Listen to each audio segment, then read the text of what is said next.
चलो, good evening to all of you. Classes को start करते हैं। तो हम लोग का जो प्री डिसाइडेड टॉपिक जो पहले से डिसाइड किया हुआ है कि हाँ ये टॉपिक्स पढ़ाना है, ये चीजें हैं, तो उन सब चीजों से मैं क्लासेस को स्टार्ट करता हूँ फिर से अपना आज। ठीक है, तो आज का टॉपिक का मेनली 3 पार्ट है, स्पेशली जैसे हर दिन कुछ ना कुछ रहता है। तो आज स्पेशली हम लोग पहले डिस्कशन करेंगे जो प्रीवियस क्लास में हम लोग पढ़ाई किए पूरा का पूरा टॉपिक जितने भी ओपन कास्ट माइनिंग मेथड में हुआ है। इसके साथ हम लोग सेकंड टॉपिक आज का रहेगा जो रिमेनिंग पार्ट है ओपन कास्ट माइनिंग मेथड का, उसको हम लोग कवर अप करेंगे। और तीसरा जो पार्ट आप लोग का आएगा डाउट क्लास, क्योंकि लास्ट क्लास आज ये है इस टॉपिक और सेशंस का, तो हम लोग आज इस चीज को देखेंगे। डियर स्टूडेंट्स, मैंने पहले आप लोगों से कहा था, फिर से मैं इस बात को रिपीट कर देता हूं। देखो, माइनिंग मेथड जो ओपन कास्ट माइनिंग मेथड है, ओपन कास्ट माइनिंग मेथड हम लोग 3 स्टेज में पूरा करेंगे, ठीक है ना। सॉरी, 4 चैप्टर में खत्म करेंगे। इसका 4 स्टेज होगा। पहला आपका रहेगा एक्चुअली बेसिक एंड बेंचेस के ऊपर रहेगा। बेसिक आएगा आपका, बेसिक टॉपिक्स के ऊपर होगा। तो बेसिक में हम लोग इसको मोटा मोटी खत्म कर चुके हैं और इसी का 2 पार्ट है। एक आपका बेंच के ऊपर है, बेंच, और दूसरा आपका होल रोड के ऊपर है। तो आज इसी का सेकंड पार्ट हम लोग होल रोड, रैंप, इस सब चीज के बारे में चर्चा करेंगे, ठीक है, ये वाला। इसका दूसरा पार्ट जो आपका आएगा ड्रिलिंग एंड ब्लास्टिंग ऑपरेशंस के ऊपर आएगा, जो कि टोटली डिफरेंट है इसमें, है ना। ड्रिलिंग एंड ब्लास्टिंग ये आएगा। और तीसरा आपका आएगा open cast machinery, open cast machine के ऊपर। तो 3 चैप्टर में मैंने इसको डिवाइड किया स्पेशली। आप ध्यान से देख लो, पहला, दूसरा, तीसरा। तो हम लोग जस्ट पहला चैप्टर के एकदम आखिरी पड़ाव पर आ जा गए हैं, एकदम आखिरी टर्म में हम लोग आ पहुंचे हैं। तो ये जो आखिरी पॉइंट्स हम लोग आज डिस्कशन करेंगे, ये मोटा मोटी आज खत्म हो जाएगा मेरा।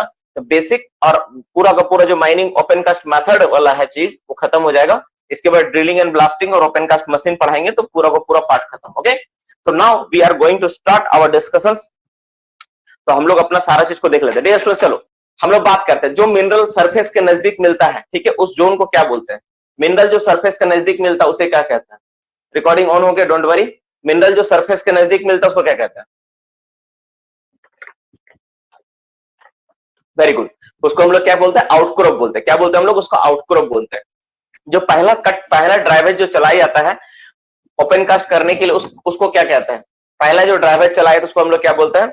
उसको हम लोग क्या बोलते हैं? बॉक्स कट बोलते हैं। क्या बोलते हैं बाबू? उसको हम लोग बॉक्स कट। ये इंटरनल और एक्सटर्नल 2 तरह का बॉक्स कट होता है। अगर माइंस बाउंड्री के अंदर अगर बॉक्स कट है तो उसको इंटरनल बॉक्स कट कहते हैं, और यदि बाहर हो तो एक्सटर्नल बॉक्स कट कहा जाता है, ठीक है। चलो नेक्स्ट क्वेश्चन पे बात करते हैं हम लोग, नेक्स्ट सवाल पे आते हैं। जब हम लोग का माइंस अगर ऐसा पॉइंट पे पहुंच जाता है जहां पर माइंस का, ठीक है, no loss no profit zone होता है, उसको हम लोग क्या कहते हैं? जहां पर मेरा माइंस अपना ऐसा पॉइंट पे पहुंच जाता है जहां पर no loss no profit zone हो जाता है, उसको हम लोग क्या बोलते हैं? उस पॉइंट को क्या बोलते हैं? That is called break even stripping ratio. जहां से माइंस का ना तो प्रॉफिट होता है ना तो नुकसान होता है, उसको हम लोग क्या कहते हैं? उसको हम लोग BESR कहते हैं, ब्रेक इवन स्ट्रिपिंग रेशियो कहते हैं। इसके बाद माइंस इकोनॉमिकली नहीं होता है। अगर ब्रेक इवन स्ट्रिपिंग रेशियो के बाद भी अगर काम करना चाहे तो एक स्पेशल टाइप का माइनिंग मेथड है जिसको इंप्लीमेंट करके कुछ दूर तक काम किया जा सकता है। उस माइनिंग मेथड को क्या बोलते हैं? ब्रेक इवन स्ट्रिपिंग रेशियो के बाद भी अगर कुछ काम करना चाहते हैं, स्पेशल काइंड का माइन मेथड है जिसको हम लोग इंप्लीमेंट करके कुछ दूर तक और काम किया जा सकता है, तो क्या बोलते हैं उसको हम लोग? That is called highwall mining method. उसको हम लोग क्या बोलते हैं बाबू? हाईवल माइनिंग मेथड। उसको हम लोग हाईवल माइनिंग मेथड बोलते हैं। नेक्स्ट क्वेश्चन पे बात करेंगे। इसके बाद हम लोग नेक्स्ट क्वेश्चन पे हम लोग बात करते हैं। नेक्स्ट क्वेश्चन पे हम लोग आते हैं। आपको बताना है कि जो मेरा बेंच होगा, बेंच का एज से कितना मीटर के अंदर कोई भी लूज मटेरियल नहीं रखना है। माइंस का बेंच का एज से कोई भी लूज मटेरियल नहीं रखना होता। Very good. कितना दूर तक नहीं रखते हम लोग? 3 मीटर तक हम लोग बेंच के एज से हम लोग कोई भी मटेरियल को हम लोग नहीं रखते, ठीक है। नेक्स्ट क्वेश्चन पे हम लोग बात करते हैं। आपको बताना है कि जो मैनुअल ओपन कास्ट वर्किंग होगा, ठीक है, मैनुअल ओपन कास्ट वर्किंग में सॉफ्ट सॉइल है मेरा, ठीक है, सॉफ्ट ओबी है, that is a soft OB.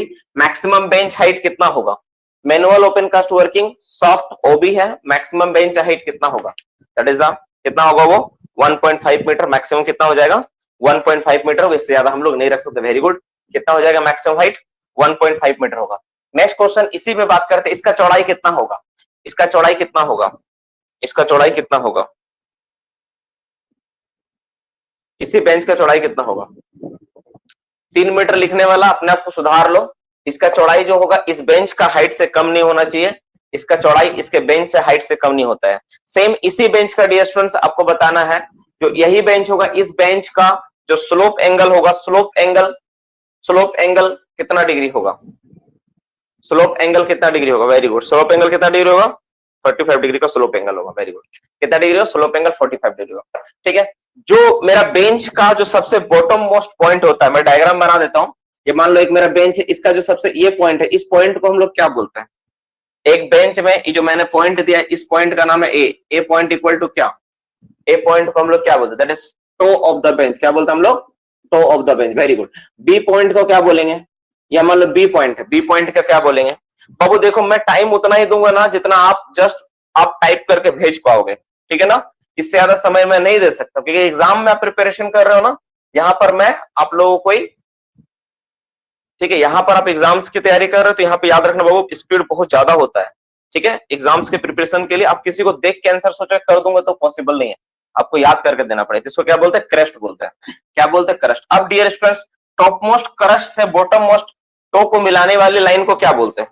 Top most crest से बॉटम मोस्ट टो को मिलाने वाली जो लाइन होती है, इमेजिनरी लाइन होती है, उस लाइन को क्या बोलते हैं? टॉप मोस्ट क्रस्ट से बॉटम मोस्ट टो को मिलाने वाली लाइन को कौन सा बोलते हैं? कौन सा लाइन बोलते हैं? ओवरऑल स्लोप एंगल उसको बोलते हैं हम लोग, जो से लाइन से जो बनता है उसको हम लोग overall slope angle. Very good. क्या बोलते हैं? Overall slope angle. ठीक है, उसको हम लोग क्या बोलते हैं? Overall slope angle. Dear students, next question पे बात करते हैं। ये जो मेरा ये जो है, इसको हम लोग क्या बोलेंगे? ये जो मैं डायग्राम में बना रहा हूँ, ध्यान से आप देखो, ये जो है ना, ये वाला, ये पार्ट को हम लोग क्या बोलते हैं? इसको क्या बोलते हैं? इस बेंच का कौन सा पार्ट है? इसको हम लोग क्या बोलते हैं? बेंच का ये सब वर्टिकल पार्ट है, इसको क्या बोलते हैं? इसको हाई वॉल बोलते हैं, या फिर क्या बोलते हैं? इसको हम लोग फेस बोला जाता है। इसको हम लोग हाई वॉल बोलते हैं, या फिर क्या बोलते हैं? इसको हम लोग फेस बोलते हैं। फेस ऑफ द बेंच इसी को बोलते हैं, या हाई वॉल इसी को बोलते हैं।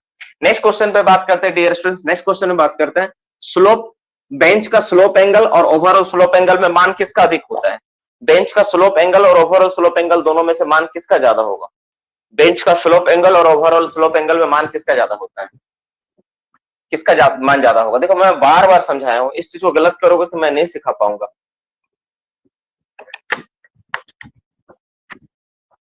बेंच एंगल का मान अधिक होता है, ओवरऑल स्लोप एंगल का मान नहीं होगा। बेंच का जो एंगल होता है उसका मान ज्यादा होता है ओवरऑल स्लोप एंगल से, ठीक है? बेंच एंगल का मान ज्यादा होता है। नेक्स्ट क्वेश्चन पे बात करते हैं डियर स्टूडेंट्स। नेक्स्ट क्वेश्चन पे आते हैं हम लोग। आपको बताना है कि अगर मेरा मैकेनाइज्ड ओपन कास्ट माइंस है, मैकेनाइज्ड ओपन कास्ट माइंस है, ठीक है, तो ठीक है, तो सॉफ्ट सॉइल अगर है, सॉफ्ट सॉइल, तो सॉफ्ट सॉइल का जो बेंच होगा मैक्सिमम कितना मीटर का हाइट का होगा? मैकेनाइज्ड ओपन कास्ट माइंस में सॉफ्ट सॉइल का बेंच होगा तो कितना मीटर का हाइट होगा? Very good. कितना मीटर का हाइट होगा? तो मैक्सिमम 3 मीटर का हाइट होगा।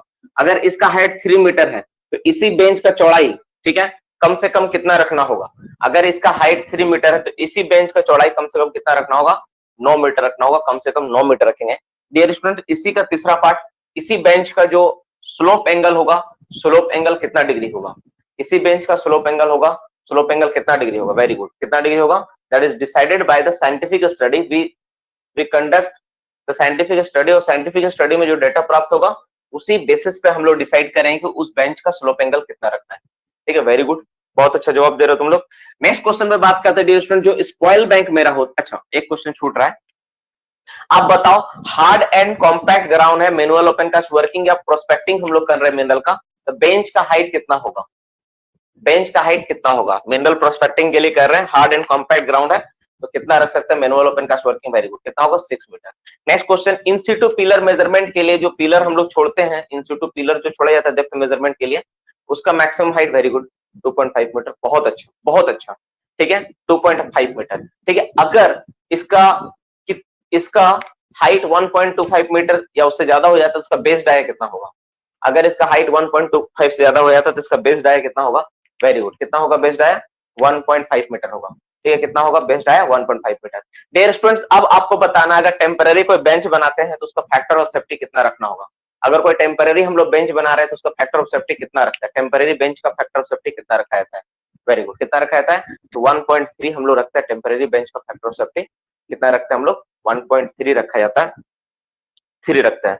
अब बताओ बाबू एक बात, कि अगर मान लो, ठीक है, एक एक शोवेल मशीन है, शोवेल मशीन जिसका हाइट है, एक शोवेल मशीन है माइंस में, शोवेल मशीन का हाइट है, मेरा ध्यान सुन लेना, जो शोवेल मशीन उसका हाइट है 12 मीटर, ठीक है, 12 बूम का हाइट मैं बता रहा हूं, बूम का हाइट है मान लेते 10 मीटर, ठीक है।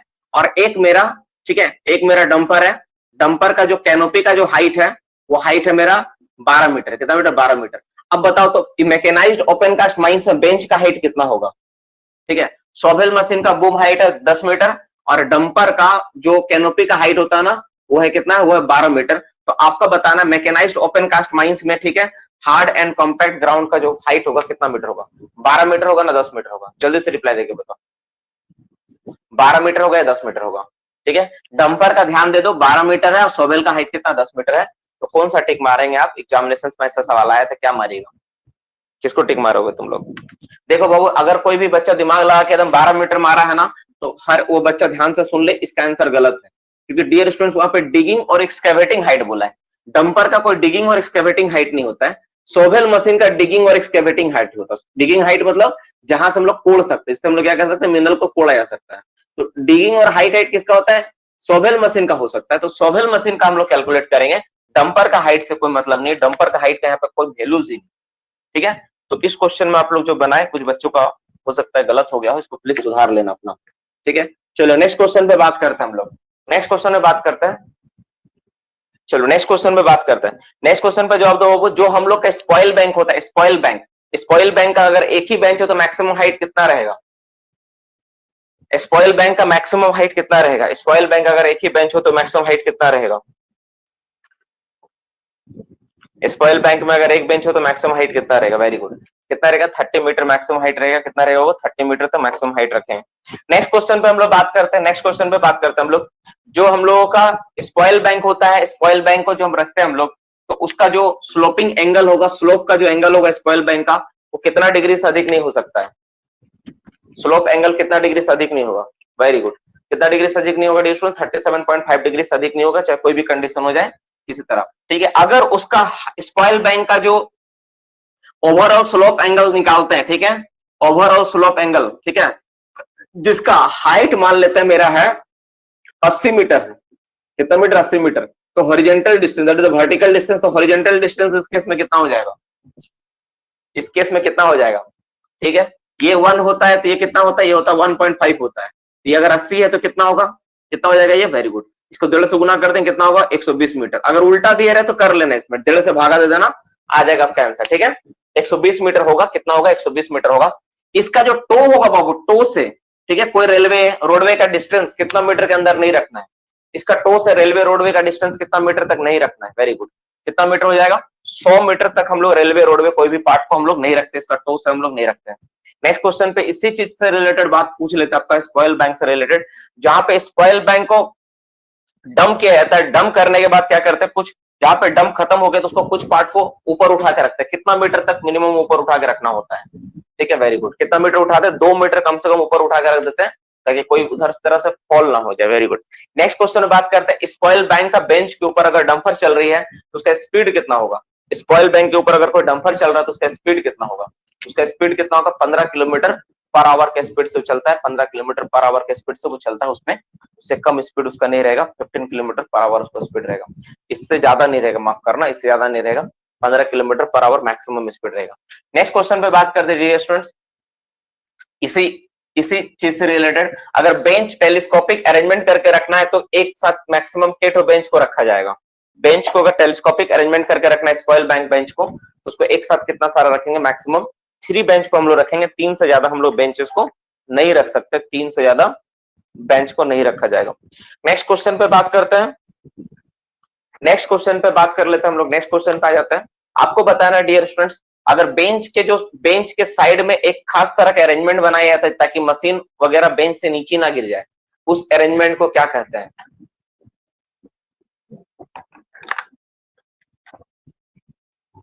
उस अरेंजमेंट को क्या कहते हैं हम लोग, उस अरेंजमेंट को हम लोग बर्म कहते हैं, उसको क्या बोलते हैं, बर्म। बर्म का जो हाइट होगा, ये मेरा बेंच है मान लीजिए, तो बर्म का टॉप का हाइट कितना होता है, बर्म का टॉप का हाइट कितना होता है, टॉप का माफ कीजिए, माफ करना, टॉप का विड्थ कितना होता है, टॉप का चौड़ाई कितना होता है, बर्म का टॉप का चौड़ाई कितना होता है, बर्म का टॉप का चौड़ाई कितना होता है, इसका चौड़ाई कितना होता है, दैट इज द, कितना होता है जल्दी से, वेरी गुड, कितना होता है बाबू, 30 होता है, और क्या होता है सेंटीमीटर, 30 सेंटीमीटर होता है। इसका हाइट कितना होता है बाबू, बर्म का हाइट कितना होता है, इसका हाइट पे बात करेंगे, हाइट, ठीक है, टायर डाया होगा या 1 मीटर कम से कम, ठीक है, 1 मीटर कम से कम रखेंगे, या डंपर का जो टायर बराबर होगा ये, या फिर कम से कम 1 मीटर, दोनों बात है डियर स्टूडेंट, दोनों बात आपको बोलना है, टायर डाया या कम से कम 1 मीटर, टायर डाया के बराबर रखेंगे या अगर कम हो रहा है तो कम से कम 1 मीटर बना के रखेंगे, दोनों में से जो ज्यादा होगा वो रखेंगे। Very good. टायर डाया या डंपर का जो टायर डाया सबसे लार्जेस्ट व्हीकल उसका टायर डाया ये, और इसका जो चौड़ाई है किस चीज पे डिपेंड करता है, ये जो चौड़ाई है किस पे डिपेंड करता है, डिपेंड्स ऑन, किस पे डिपेंड करता है इसका चौड़ाई, ठीक है, जो मटेरियल यूज कर उसका किस चीज पे डिपेंड करता है, ठीक है, उसका किस चीज पे डिपेंड करता है। वेरी गुड, अच्छा जवाब दे रहे हैं यार तुम लोग, बहुत अच्छा जवाब दे रहे हैं। आप रोल नंबर ना आगे लगाना है नाम का, ठीक है। किस पे डिपेंड करता है, तो नेचुरल एंगल ऑफ रिपोज पे डिपेंड करता है, इस पे किस पे डिपेंड करता है, नेचुरल नंबर ऑफ रिपोज पे। पंकज, सूरज, आप लोग भी अपना रोल नंबर को अपना नाम के आगे लगाओ, B space roll number space your name. चलो नेक्स्ट क्वेश्चन पे हम लोग बात कर लेते हैं बाबू। नेक्स्ट क्वेश्चन पे हम लोग बात करते हैं। अच्छा, होल रोड के बगल में एक स्पेशल तरह का अरेंजमेंट किया जाता है ताकि होल रोड से गाड़ी ना गिर जाए, उस अरेंजमेंट को क्या बोलते हैं, पैरापेट वॉल बोलते हैं। वेरी गुड, क्या बोलते हैं उसको हम लोग, पैरापेट वॉल। उसके अलावा भी एक नाम उसका है, उसको क्या बोलते हैं बाबू, जल्दी से रिप्लाई देके बताओ, उसको क्या बोलते हैं। पैरापेट वॉल के अलावा एम्बैंकमेंट भी उसको बोलते हैं। वेरी गुड, पैरापेट वॉल और एम्बैंकमेंट इसको बोला जाता है। इसी का टॉप का चौड़ाई कितना होगा, ऊपर का चौड़ाई इसका कितना होता है, पैरापेट वॉल का ऊपर का चौड़ाई कितना होता है, पैरापेट वॉल का एम्बैंकमेंट का ऊपर का चौड़ाई कितना होता है, 1 मीटर। कितना होता है बाबू, 1 मीटर ऊपर चौड़ा होता है। और नीचे का चौड़ाई कितना होता है, नीचे का चौड़ाई कितना होता है इसका, नीचे का चौड़ाई कितना होता है, वेरी गुड, कितना होता है, 2.5 मीटर होता है। ऊपर वाला 1 मीटर, नीचे वाला 2.5 मीटर होता है। ठीक, इसका हाइट कितना होता है, इसका हाइट बता सकते, इसका हाइट कितना होता है, इसका हाइट कितना होता है, टायर डाया। वेरी गुड, इसका हाइट कितना होता है, जो मशीन इसमें प्ले कर रहा है उसका टायर डाया से कम नहीं होना चाहिए किसी भी हाल में, जो मशीन इस पे रन कर रहा है उसका टायर डाया से कम नहीं होना चाहिए। ठीक, मोटा मोटी तुम लोग पुराना क्लास का जितना भी पॉइंट था लगभग ठीक ठाक बताया, ठीक है, इसमें कोई भी लगभग कितना सारा सवाल हुआ, टिक मार रहे हो, 34 अराउंड। हाँ, कुछ एक दो सवाल छूट गया हो, किसी से मिस हुआ होगा, तो मोटा मोटी 30-32 के आसपास सवाल हम लोग डिस्कशन किया आज, तो ये हो गया आपका। ठीक है, एक सवाल और देते तो इसका 30 हुआ, उसके बाद ज्यादा हो जाएगा, इसका कम है उसमें भी बढ़ जाएगा। ठीक है, नेक्स्ट क्वेश्चन पे हम लोग एक और सवाल पे बात कर लेते हैं, एक और सवाल दे देते हैं। चलो,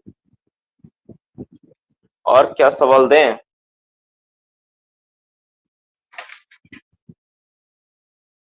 चलो नेक्स्ट क्वेश्चन पे बात करते हैं। बाबू बताओ तो, जो हम लोगों का बेंच होगा, ठीक है, बेंच ओपन कास्ट बेंच का जो मैनुअल ओपन कास्ट वर्किंग में अगर कोल का बेंच है तो हाइट कितना होगा, मैनुअल ओपन कास्ट वर्किंग में कोल बेंच है तो मैक्सिमम हाइट कितना होता है। चलिए लास्ट सवाल था ये सवाल, मोटा मोटी 30 सवाल के आसपास तुम लोग आज डिस्कशन किए, मोटा मोटी 30 सवाल तो रोज डिस्कशन कर ही लेते हैं हम लोग, तो ये हम लोग डिस्कशन आज कर लिए हम लोग, ठीक है, तो ये हो गया आपका।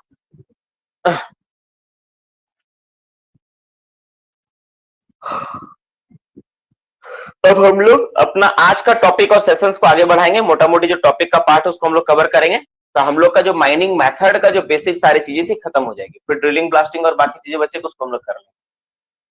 ठीक है, समझ में? अब क्लास को आगे बढ़ाते और चलो हेडिंग दो, अब हेडिंग लिखो। कोई किसी को इतना डिस्कशन में कोई डाउट है, एनीबॉडी एल्स? चलो कोई डाउट नहीं है, ठीक है, चलो डाउट है तो भी अपने पास रखो, लास्ट में पूछेंगे। चलो डाउट सेशन लास्ट का है, लास्ट में हम लोग बात करेंगे।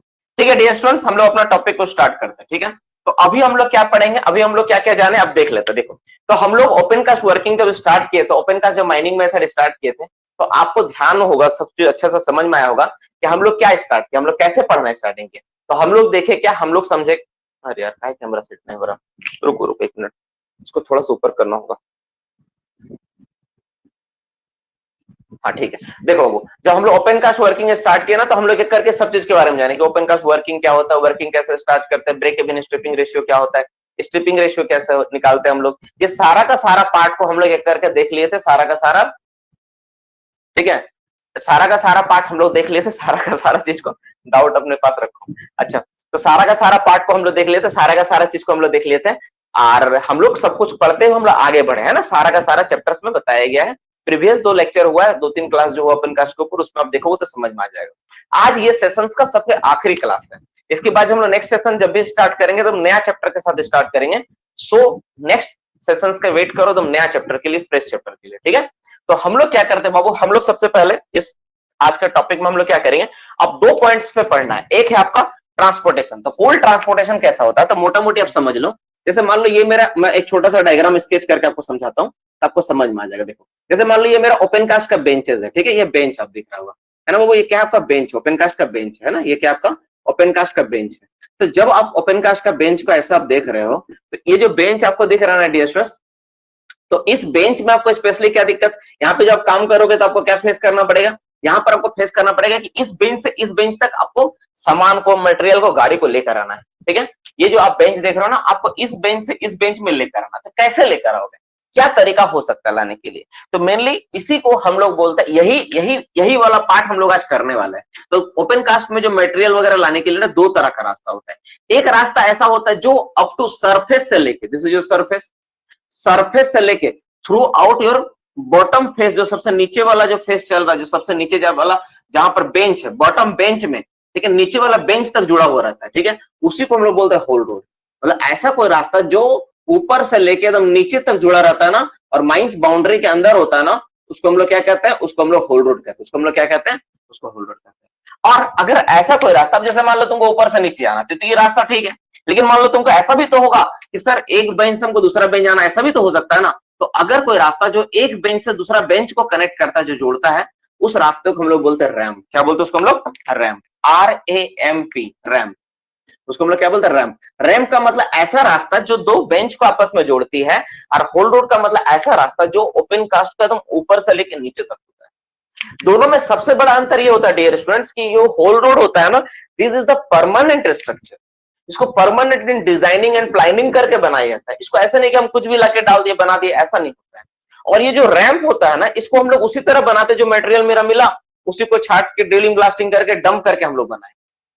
दोनों में अंतर को आप समझ लो। पहला अंतर क्या है, पहला अंतर होल रोड क्या होता है, परमानेंट स्ट्रक्चर होता है, एकदम परमानेंट बनाया जाता है। और एक बात याद रखना, कोई भी देश में, ठीक है, कोई भी कंट्री में, ठीक है, कोई भी कंट्री में, कोई भी माइंस में जितना आपको प्रोडक्शन करना है, प्रोडक्शन टोटली डिपेंड करता है ट्रांसपोर्टेशन के ऊपर। जितने भी प्राइवेट कंपनियां होती हैं वो सबसे ज्यादा खर्च करते हैं और ध्यान देती है किस पर, वो सबसे ज्यादा खर्च करते हैं, ध्यान देती है अपना होल रोड के ऊपर, क्योंकि उसको पता है होल रोड जितना मेरा बेहतर होगा, जितना बेहतर तरीका से हम लोग बनाएंगे, मशीन मेरा उतना स्पीड जाएगा, उतना मेरा प्रोडक्शन ज्यादा होगा, उतना ट्रिप चलेगा। और जितना उतना ट्रिप मेरा डंपर चलेगा, और जितना ट्रिप मेरा ज्यादा डंपर चलेगा, उतना ज्यादा मेरा प्रोडक्शन होगा। अब रोड खराब है, डंपर को चलाने में बहुत टाइम लगेगा, डंपर जाएगा, इधर घुड़केगा, उधर गिड़केगा, इधर मटेरियल गिरेगा, उधर मटेरियल गिरेगा, है ना। तो उसमें क्या होगा, ट्रिप अब कम ट्रिप चलेगा। आपको जहां 8 ट्रिप चलाने का डंपर चलना चाहिए, वहां 6 ट्रिप चलेगा। उसमें दिक्कत क्या होगा, वो प्रोडक्शन घटेगा। तो ये जो होता है ना, तो होल रोड जो होता है ना, होल रोड को इसीलिए इसको हम लोग बोलते हैं बैकबोन ऑफ द माइंस। तो अभी हम लोग क्या करेंगे, अभी हम लोग होल रोड और रैम के ऊपर पूरा का पूरा डिस्कशन जो क्लासेस है, इसको हम लोग आज का सेशंस में करेंगे। इसके बाद जो एमसीक्यू टॉपिक छूट गया उसको हम लोग खत्म करेंगे, पूरा का पूरा टॉपिक खत्म, ठीक है। चलो हम लोग स्टार्ट करते हैं। चलो now we start our topic, that is the heading लिखो पहला, होल रोड के ऊपर। होल रोड क्या होता है, कैसे बनता है, नहीं बनता है, इस पे हम लोग देखेंगे। इसको हम लोग पूरा का पूरा चीज को कवर अप करेंगे, ठीक है। हेडिंग दो, हेडिंग दो क्या, होल रोड।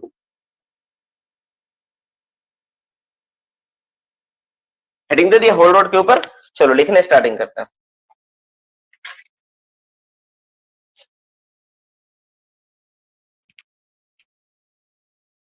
तो अगर डेफिनेशन अगर आपसे कोई पूछेगा कि होल रोड किसको बोलेंगे, तो होल रोड बोलने में 3-4 बात आपको बोलना पड़ेगा। What is haul road. अगर मान लो सपोज को आपसे डेफिनेशन पूछ भी दिया, डेफिनेशन, तो आपको डेफिनेशन या कोई डिफाइन ऐसे नहीं पूछता नॉर्मली, लेकिन अगर मान लो कभी इंटरव्यू देने का पूछ दिया व्हाट इज होल रोड, तो आपको 3-4 बात आपको बोलना है। क्या बोलना होगा, पहला, ये तो सर एक रोडवे है, इट इज अ रोडवे, ठीक है, ठीक है, क्या है, इट इज अ रोडवे। क्या है आपका, ये एक रास्ता है। क्या है आपका, ये रास्ता है, ठीक है। कहां रास्ता है, विद इन माइन बाउंड्री। ये रास्ता कहां पर बना हुआ है, with in mine boundary. Mines के बाहर वाला रास्ता नहीं, जो माइंस के अंदर है, बाउंड्री के अंदर है, with in mine boundary.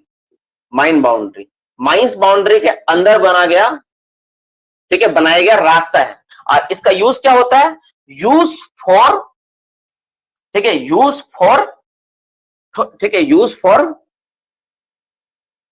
H, use किस लिए होता है, use for HEMM, heavy earth moving machinery. बस इतना ही लिखो, काफी है, यूज फॉर HEMM, ठीक है, जिसको HEMM द्वारा यूज किया जाता है, HEMM को रन करने के लिए यूज किया जाता है, ठीक है। हैवी अर्थ मूविंग मशीनरी को रन करने के लिए, चलाने के लिए, ठीक है, तो रन करने के लिए यूज होता है, बस यही है। रनिंग लिख सकते हैं यहाँ पे, HMM रनिंग, बस इतना ही काफी है। तो इतना अगर आप बताते हो किसी को तो काफी है कि ये क्या है, विद इन माइन बाउंड्री होता है। ये भी सवाल का बहुत इंपॉर्टेंट पार्ट है, तो कहां रहता है, माइन बाउंड्री के ऊपर होता है। और सबसे इंटरेस्टिंग बात अगर आप जोड़ सकते हो इसमें कि ये क्या होता है, सरफेस से लेके अप टू बॉटम बेंच तक होता है, ठीक है। ये सरफेस से लेके आपको नीचे तक होता है, आप लिख सकते हो नीचे तक होता है, पूरा माइंस को कनेक्ट करता है ना, पूरा माइंस को कनेक्ट करता है। अब इसी का कुछ और पार्ट जान लेते हैं, ठीक है। इसका अदर नेम क्या है, ठीक है, अदर नेम, इसका कुछ और अलग से नाम भी है, अदर नेम, ठीक है। इसका कुछ पर्यायवाची शब्द, इसको दूसरा नाम से बुलाया जाता है, इसका अदर नेम कुछ है। इसका दूसरा नाम क्या है, इसको कुछ और बोलते हैं। देखो इसका सबसे बड़ा जो नाम सही पता चलेगा, इसको बोलता है backbone of the mines, backbone. देखो बैकबोन ऑफ माइंस, माइंस का इसको बैकबोन बोलते हैं। अब तुम सोचो बैकबोन क्या होता है, रीढ़ का हड्डी क्या होता है, ठीक है। और इसका एक नाम तो ही नहीं है, इसका दूसरा बात life line of the mines, इसको लाइफ लाइन भी बोलते हैं। तुम सोचो नाम क्या क्या रखा है, लाइफ लाइन, बैकबोन। तो तुम नाम से समझ लो वो कितना इंपॉर्टेंट चीज है ना। बैकबोन, रीढ़ की हड्डी, रीढ़ की हड्डी क्या करता है, इंसान को सीधा खड़ा करता है। हम लोगों का जितना भी अनैच्छिक क्रिया होता है, रीढ़ का हड्डी स्पाइनल कॉर्ड से नियंत्रण होता है। तो माइंस को नियंत्रण करना, ठीक है, उसको सीधा खड़ा रखने का काम पूरा का पूरा किसका है, होल रोड के ऊपर है। आप जितना भी ड्रिलिंग ब्लास्टिंग कर दो, होल लगा दो, मशीन लगा दो, आपका तब तक बढ़िया माइंस नहीं हो सकता जब तक आपका माइंस में होल रोड ठीक ठाक नहीं। तो कभी भी अगर ओपन कास्ट माइंस में आपको अगर प्रोडक्शन आपको ज्यादा करना रहा, कभी आपको ट्रेनिंग या जॉब करने का मौका मिलेगा डियर स्टूडेंट्स, तो कुछ हो ना हो आप होल रोड पे जरूर ध्यान देना। मैनेजर आप चाहते हो कि आपका जो नाम है थोड़ा सा आगे हो, तो आप कोशिश करना मैनेजर और एजेंट साहब लोग जो रहेंगे तो उनको होल रोड से रिलेटेड आप जरूर समझाना कि सर ये होल रोड में ये प्रॉब्लम है, इसको हम लोग कैसे ठीक कर सकते हैं।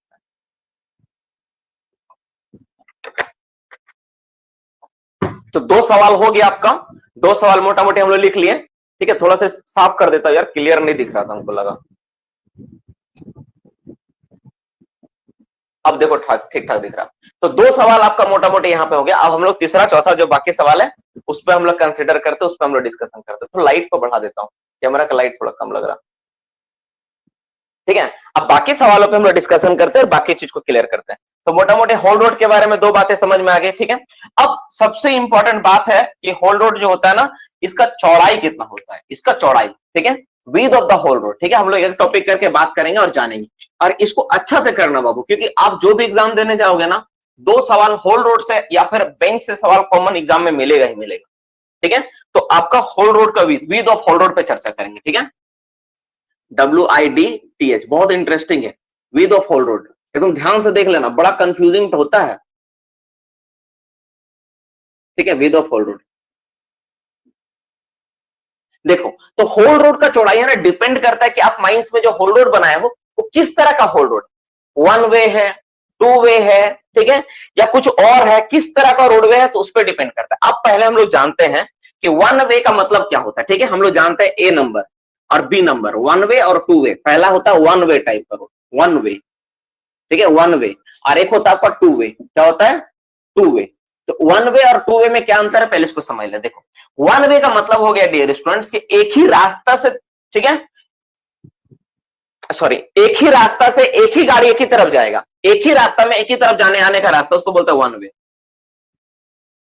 समझ में आ रहा है क्या बोल रहा हूं, 1 वे का मतलब क्या हो गया, 1 वे, ठीक है। मतलब जैसे मान लो बाबू, जैसे मान लो ये मेरा रास्ता है, ठीक है, ये मेरा रास्ता है, ठीक है, बीच में एक डिवाइडर बना रहेगा। जैसे आप GT रोड देखते हो, नेशनल हाईवे आप जब देखते हो तो क्या देखते हो कि बीच में डिवाइडर बना हुआ है, और डिवाइडर बना हुआ है तो, और इधर से भी गाड़ी मेरा एक साइड से बाएं साइड से इधर जा रहा है और इधर से गाड़ी दाएं साइड से वापस आ रही है, ऐसा आप देखते हो। तो इस तरह का रोडवे को हम लोग बोलते हैं 1 वे रोडवे। इसको हम लोग क्या बोलते हैं बाबू, इसको बोलते हैं हम लोग 1 वे रोडवे। ये मेरा क्या है, 1 वे रोडवे, ठीक है। और 2 वे रोडवे क्या होता है, 2 वे का मतलब हो गया कि रास्ता एक ही है, ठीक है। जैसे आपका घर के आसपास का सड़क, जब आपका घर का बगल में बना हुआ सड़क है, उस सड़क को आप देखो, उसमें कैसा होता है, गांव घर के बगल में कैसा होता है, ये रास्ता है, एक ही रास्ता में इधर से भी आ रहे हैं और इसी रास्ता में इधर से भी जा रहा है, ठीक है। आप कोई समझ में आ रहा ना, एक ही रास्ता में हम इधर से भी जा रहे हैं और एक ही रास्ता में इधर से भी आ रहे हैं। तो इससे ज्यादा बेनिफिट इसमें होता है, कोई उधर से आ रहे जाके ठोक दो, ठीक है ना। देखो अरे एक जॉक था, सीरियस मत लेना। 2 वे ज्यादा बेनिफिट, 1 वे होता है, ठीक है, डोंट बी सीरियस। कि ठोक देंगे सर, कोई आ रही है तो ठोक दिए, ऐसा मत करना, ठीक है। पकड़ाएगा तो धुनाएगा भी, और बोलेगा सर ऐसा बोले थे तो और धुनाएगा। देखो यहाँ देखो, वन वे का मतलब क्या होता है? वन वे का मतलब हो गया कि ऐसा रास्ता जिसमें हम लोग क्या करते हैं, एक ही डायरेक्शन में जाना आना करते हैं, उसको बोलते हैं वन वे। और एक ही रोड में अगर दोनों तरफ से आना जाना होता है तो हम लोग क्या बोलते हैं, वो उसको बोलते हैं टू वे, ठीक है। अब हम लोग जानेंगे कि जो वन वे और टू वे का कंसेप्ट है, पहले ये दोनों रास्ता का चौड़ाई कितना होगा, है ना, दोनों रास्ता का चौड़ाई कितना होता है, विड्थ ऑफ द होल्डेड कितना होगा, ठीक है। तो अगर मेरा वन वे रास्ता है, ठीक है ना, कौन सा रास्ता है, तो वन वे रास्ता है, तो कितना चौड़ाई होगा, ये वाला वन वे में कितना चौड़ा होगा, वन वे का समय चौड़ाई कितना होगा, W प्लस 5 मीटर, मतलब width of the widest machine playing on the haul road.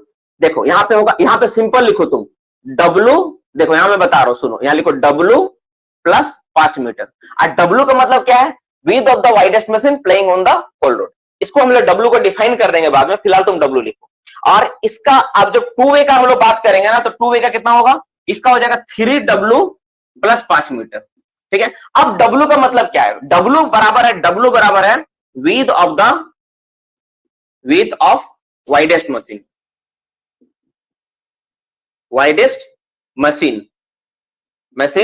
Playing on whole road, haul road पे जो आपका मशीन चल रहा है उसका सबसे चौड़ाई जो है,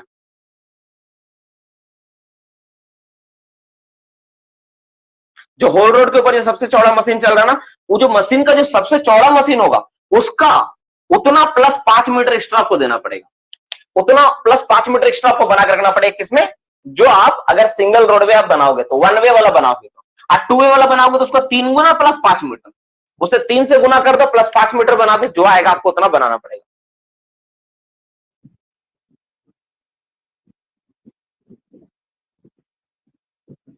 ठीक है, मोटा मोटा आपको समझ में है यहाँ पे वन वे वाला टू वे वाला में क्या अंतर है।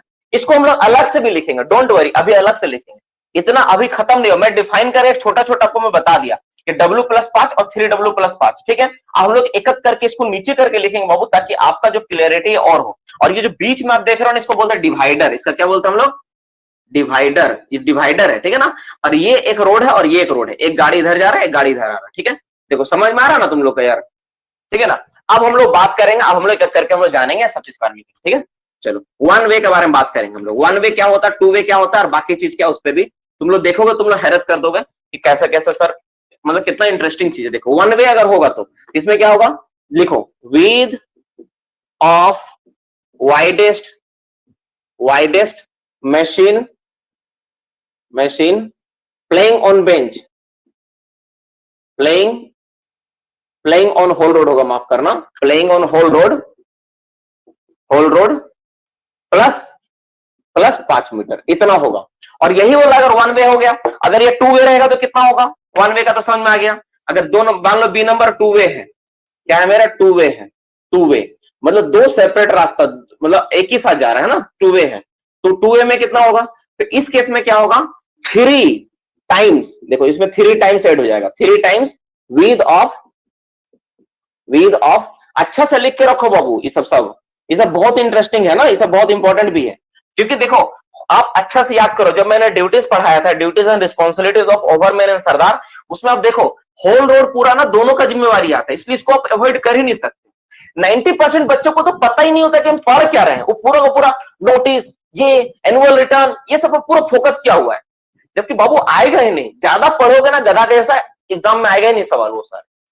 तुमको टेक्निकली पढ़ना पड़ेगा, वो कितना पढ़ना है। रेस अगर 100 मीटर का है तो आप मैक्सिमम 400 मीटर का प्रैक्टिस करो, आप 4 किलोमीटर का प्रैक्टिस करोगे तो कोई फायदा ही नहीं उसका, आप अपना टाइम वेस्ट कर रहे हो, थक जाओगे आप। तो आपको क्या करना, अगर रेस 100 मीटर का तो 400 मीटर का प्रैक्टिस करो, 4 गुना मैक्सिमम करो, लेकिन 2000 गुना 3000 गुना उतना प्रैक्टिस करने की जरूरत नहीं है। तो ये एक वे है, ये सब इंपॉर्टेंट है, इसको आप कभी अवॉइड नहीं कर सकते हो। तो क्या होगा, 3 times width of widest machine, ठीक है, playing on whole road plus 5 metre, playing on whole road. और अगर तुम भूल भी गया तो मैं भूलने तो दूंगा नहीं तुमको, कि तुमको ही पता है ना। तुम अगर भूल भी जाएगा ना तो मैं कभी तुमको भूलने नहीं दूंगा, जो भी टॉपिक्स है, बस तुमको क्लास में रेगुलर आना है। और तुम क्लास में रेगुलर नहीं आएगा यार, तो मैं कैसे तुमको ठीक कर पाऊंगा बताओ, है ना। तो ये आपका हो गया वन वे का केस में, और ये हो गया आपका टू वे का केस में। तो वन का क्या होगा, डब्ल्यू प्लस 3 मार्क करना, डब्ल्यू प्लस 5 मीटर, और टू वे में कितना हो गया 3W प्लस 5 मीटर। ये दोनों डेटा आपको याद रखना पड़ेगा। ये इसके अलावा एक तीसरा कंडीशन और होता है, ठीक है, अगर कहीं कर्व है तो, ठीक है, अगर कर्व है तो तीसरा नंबर कंडीशन में बताता हूं, इसी में लिखोगे सी नंबर पॉइंट में, width of the haul road का ये पॉइंट है, पॉइंट नंबर सी, ठीक है। जल्दी से नोट कर लो, फिर मैं मिटाऊंगा और बताऊंगा। जल्दी से इसको नोट डाउन करो, फिर मैं मिटा के बताता हूं।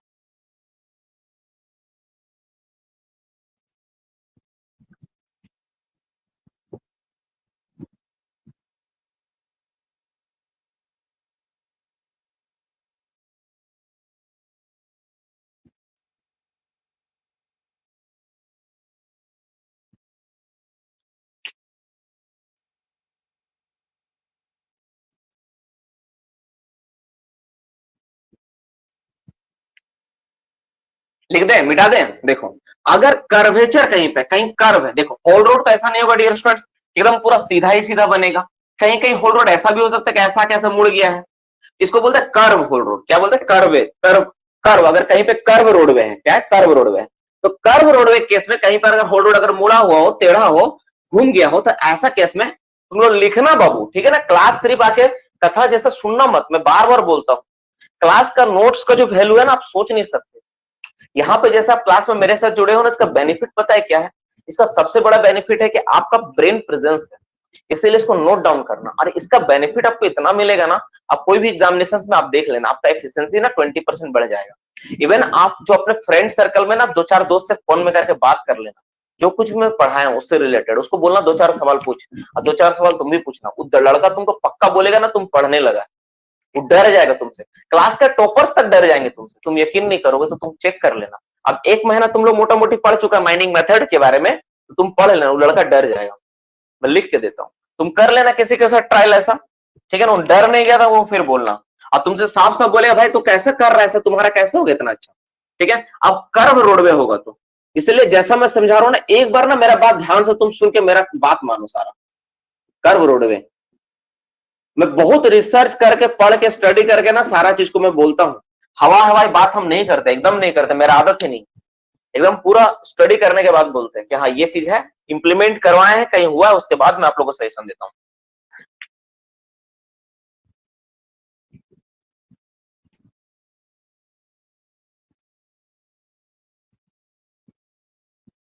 तो अगर मान लो बाबू, ठीक है, अगर मेरा रोडवे क्या है, कहीं पे कर्व है, तो कर्व रोडवे होगा ना, तो कर्व रोडवे में क्या करना होगा ना, तो वहां पे जहां पे कर्व रोडवे होगा ना, तो वहां पे वन वे सिस्टम प्रोवाइड करना पड़ेगा, ठीक है।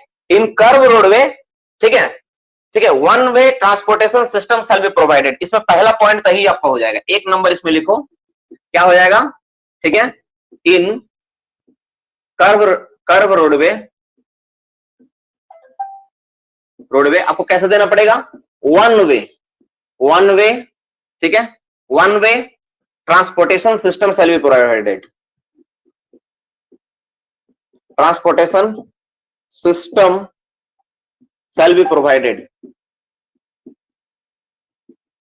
एक बात तुम लोग नोटिस करते हो, क्लासेस में बैच में देखते हो रोज 4-5 लड़का नया जुड़ता है। तुम नोटिस किया इस बात को कि रोज देखना 4 या 5, आज तो 6 बच्चा का एनरोलमेंट किया हम टोटल, 6 बच्चा नया एडमिशन लिया। हर दिन ऐसा होता है, और कहीं ना कहीं तुम लोग भी इसमें हो, तुम लोग का भी भागीदारी इसमें है कि तुम लोग से फीडबैक लेता होगा लोग कि हाँ ये लड़का, ये दोस्त वगैरह तुम लोग का भी बहुत सारा आ रहा है। तो सोचो इतना ये एफिशिएंसी है, और पुराना वाला बच्चा तो क्लास कर ही रहा है, इसलिए क्लासेस को ध्यान से करो, कंपटीशन बहुत ज्यादा, मैं बार बार बता रहा हूँ, हर एक बच्चा सुन लो। देखो, इन कर्व रोडवे तो क्या होगा, one way transportation system shall be provided. मतलब अगर कहीं पे कर्व रोडवे है ना, तो कर्व में क्या होगा ना, वन वे करना पड़ेगा, मतलब बीच में डिवाइडर देके आपको सेपरेट कर देना होगा। जैसे आप देखते हो बाबू, जैसे मान लो आप कहीं जाते हो तो रास्ता में नहीं दिखता है, ऐसा रास्ता आ रहा है, ऐसा रास्ता आ रहा है पतला सा, और यहाँ पे कर्व था, यहाँ पे क्या क्या डबल बना दिया, यहाँ पे क्या क्या बीच में ऐसे करे डिवाइडर दे दिया, ऐसे बीच में डिवाइडर एक दे दिया स्ट्रॉन्ग। तो क्या होगा, यहाँ का गाड़ी आके इधर चला जाएगा अपना बाएं साइड, इधर ये वाला इधर चला जाएगा, और इधर वाला जब गाड़ी आएगा तो अपना इधर से पार हो जाएगा। तो जहां पे कर्व रोडवे होगा ना, वहां पे क्या करेंगे हम लोग, वन वे सिस्टम प्रोवाइड करेंगे, वन वे सिस्टम प्रोवाइड करेंगे। सेपरेटेड बाय, जो सिस्टम प्रोवाइडेड होगा ना वो क्या होगा, उस सेपरेट किससे करेंगे, separated by the both the roadway shall be separated by, ठीक है, द रोडवे, द रोडवे, ध्यान से सुनो, रोडवे देखो, roadway shall be separated by किससे सेपरेट करेंगे? Strong divider shall be separated by what? Strong divider बनाएंगे। ऐसा ना हो कि मार के घुस गया उधर, तोड़ फोड़ के निकल गया, स्ट्रॉन्ग डिवाइडर। ठीक है, ऐसा ना हो कि दो ड्रम रख दिया इधर बीच में, आधा गाड़ी उधर जाएगा आधा गाड़ी उधर, तो पता चलेगा डंपर के डाला से लग के ड्रम कब का उड़ गया हवा में ही, वैसा नहीं चलेगा। ठीक है, और इस केस में जो आपका वीद होगा, ठीक है, जो वीद होगा ना, वो कितना रखना पड़ेगा? द वीद कितना होगा? दैट इज द वीद इज कितना होगा? दैट इज टू टाइम्स, माफ करना, टू टाइम्स, ठीक है, टू टाइम्स, दो गुना ऑफ वाइडेस्ट मशीन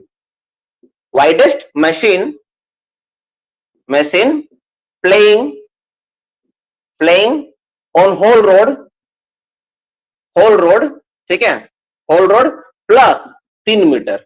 ध्यान से देख लो, मतलब इस केस में जो चौड़ाई रहेगा ना, मोटा मोटी आप इस चीज को, डेटा को आप यहां पे छोटा में लिख के रखो, 2W प्लस 3 मीटर, आपका नॉलेज के लिए है ना, 2W plus 3 metre, this is your knowledge, कि आपका नॉलेज के लिए ये बात हो, यहाँ पे एक्सप्लेन किया, ठीक है, ये आपका नॉलेज के लिए, आप कभी भी देखोगे तो यहां समझ में आ जाएगा।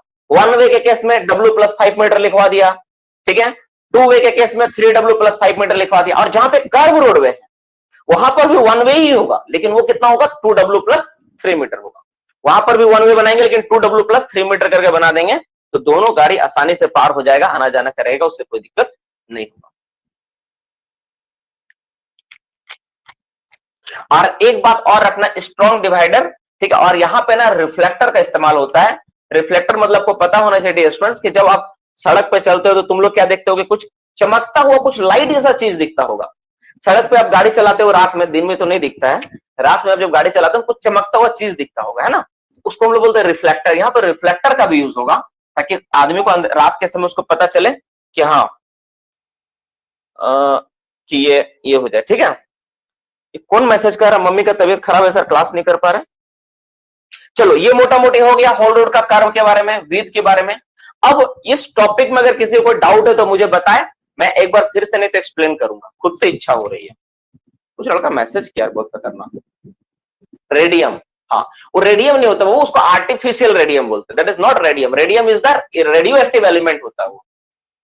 फ्लोरोसेंट बोलते हैं ना सर, फ्लोरोसेंट, रेडियम, जो भी बोलो, एक्चुअली उसमें ना लाइट एब्जॉर्बिंग कैपेसिटी, उसमें ऐसा, उसको तुम्हारा ऐसे मटेरियल से उसको तैयार किया था, लाइट को वो शोषित कर लेता है, एब्जॉर्ब करके रखता है, लाइट को कैप्चर कर लेता है।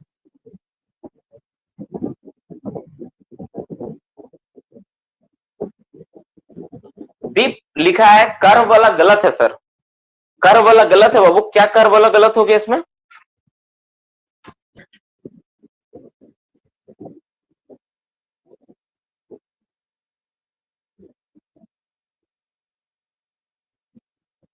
कर्व में 2 वे होगा। 2 वे मतलब, 2 वे किसको बोलते हैं? मतलब जहां पर कर्व होगा वहां पर 2 वे से जाएंगे, मतलब कर्व में 2 वे मतलब एक ही रास्ता में दोनों आना जाना करेगा। 2 वे का मतलब एक ही रास्ता में दोनों आना जाना करना होता है। 2 वे, अरे यार अभी तो थोड़ा देर डायग्राम बनाए थे। 1 वे का मतलब है कि एक ही साइड से जाएगा, 2 वे का मतलब दोनों एक ही तरह, एक ही रास्ता में दोनों साइड से जाएगा।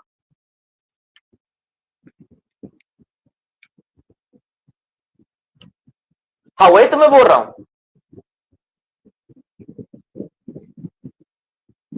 चलो, अब हम लोग नेक्स्ट टॉपिक पे बात करते हैं। तुम लोग का डाउट कुछ है नहीं, चलो। अरे ठीक लिखा है यार,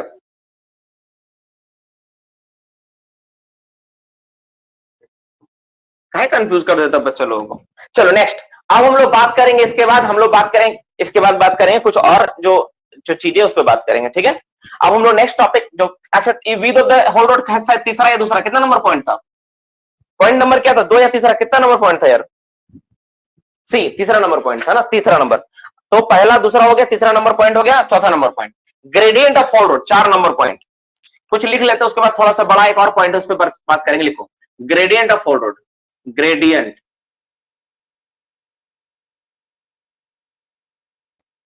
GRADIENT, GRADIENT, gradient of haul road.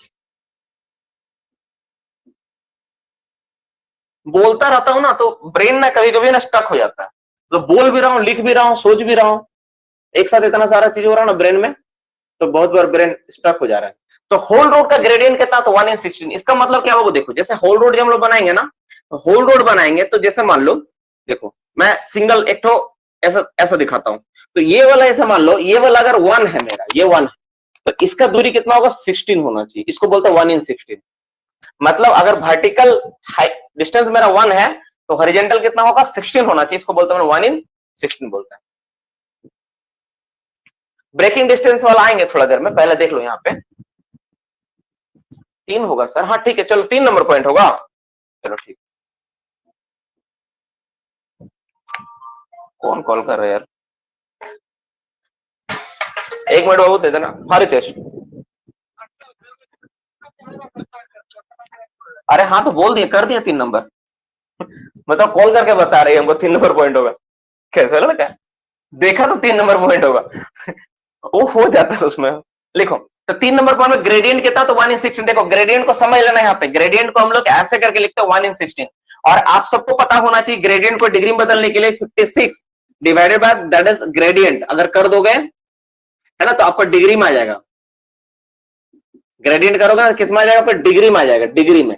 Gradient को डिग्री में चेंज करने के लिए फॉर्मूला होता है, साथ में लिख लेना, ये नॉलेज के लिए था आपको, एक्स्ट्रा नॉलेज के लिए था ये। 3 नंबर हो गया। अब चलो 4 नंबर लिखो, टाइम बहुत हो रहा है बाबू, बहुत पढ़ाना है, बिठा देता हूं 4 नंबर। पॉइंट नंबर 4, थोड़ा सा स्पीड बढ़ेंगे, थोड़ा सा स्पीड जाएंगे, पॉइंट नंबर 4 पे बात करते हैं।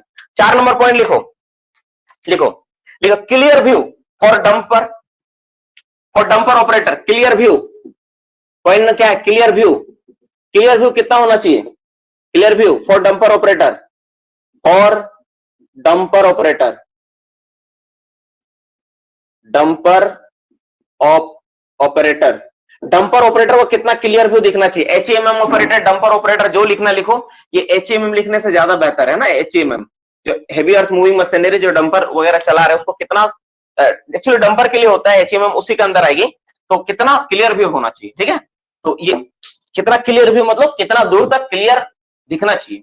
देखो अब तुम कहीं गाड़ी चला रहे हो, ठीक है, तो होल रोड में तुमको पता है कि होल रोड तो ऐसा नहीं कि पब्लिक रोड में होता है, वो क्या होता है ना, माइंस का अपना प्रॉपर्टी होता है। तो अगर होल रोड शानदार है तो क्या हुआ ना, उसमें डंपर काफी स्पीड में चलती है, स्पीड चलती है, रियल स्पीड में चलती है। मैंने देखा है प्राइवेट कंपनी, गवर्नमेंट कंपनी, जो भी सब में देखा है, बहुत स्पीड चलती है। तो कितना क्लियर व्यू उसको रहना चाहिए, कितना क्लियर व्यू दिखेगा वो, तो कितना क्लियर व्यू रहेगा, तो 3 टाइम्स द ब्रेकिंग डिस्टेंस। कितना दूर से देखेगा, इसका क्या होगा, आंसर क्या होगा, 3 टाइम्स ऑफ ब्रेकिंग डिस्टेंस। कितना दूर तक, देखो देखो 3 times of breaking distance of breaking distance of dumper, of fully loaded dumper, लिखो fully loaded dumper, playing at a speed, playing at speed of 40 kilometre per hour. देखो बहुत interesting बात है, इसको तुम हिंदी में भी एक्सप्लेन कर लेना, लिख लेना, ठीक है, ध्यान सुन लो।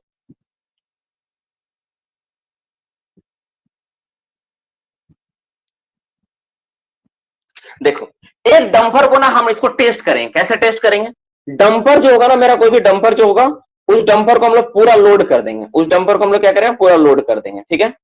ये जो डंपर आप देख रहे हो ना, इस डंपर को हम लोग क्या करेंगे, पूरा लोड कर देंगे, ठीक है। इस डंपर को हम लोग पूरा लोड कर देंगे। पूरा लोड करने के बाद जो डंपर मेरा पूरा लोड हो जाएगा जब, ठीक है, जब डंपर मेरा क्या हो जाएगा,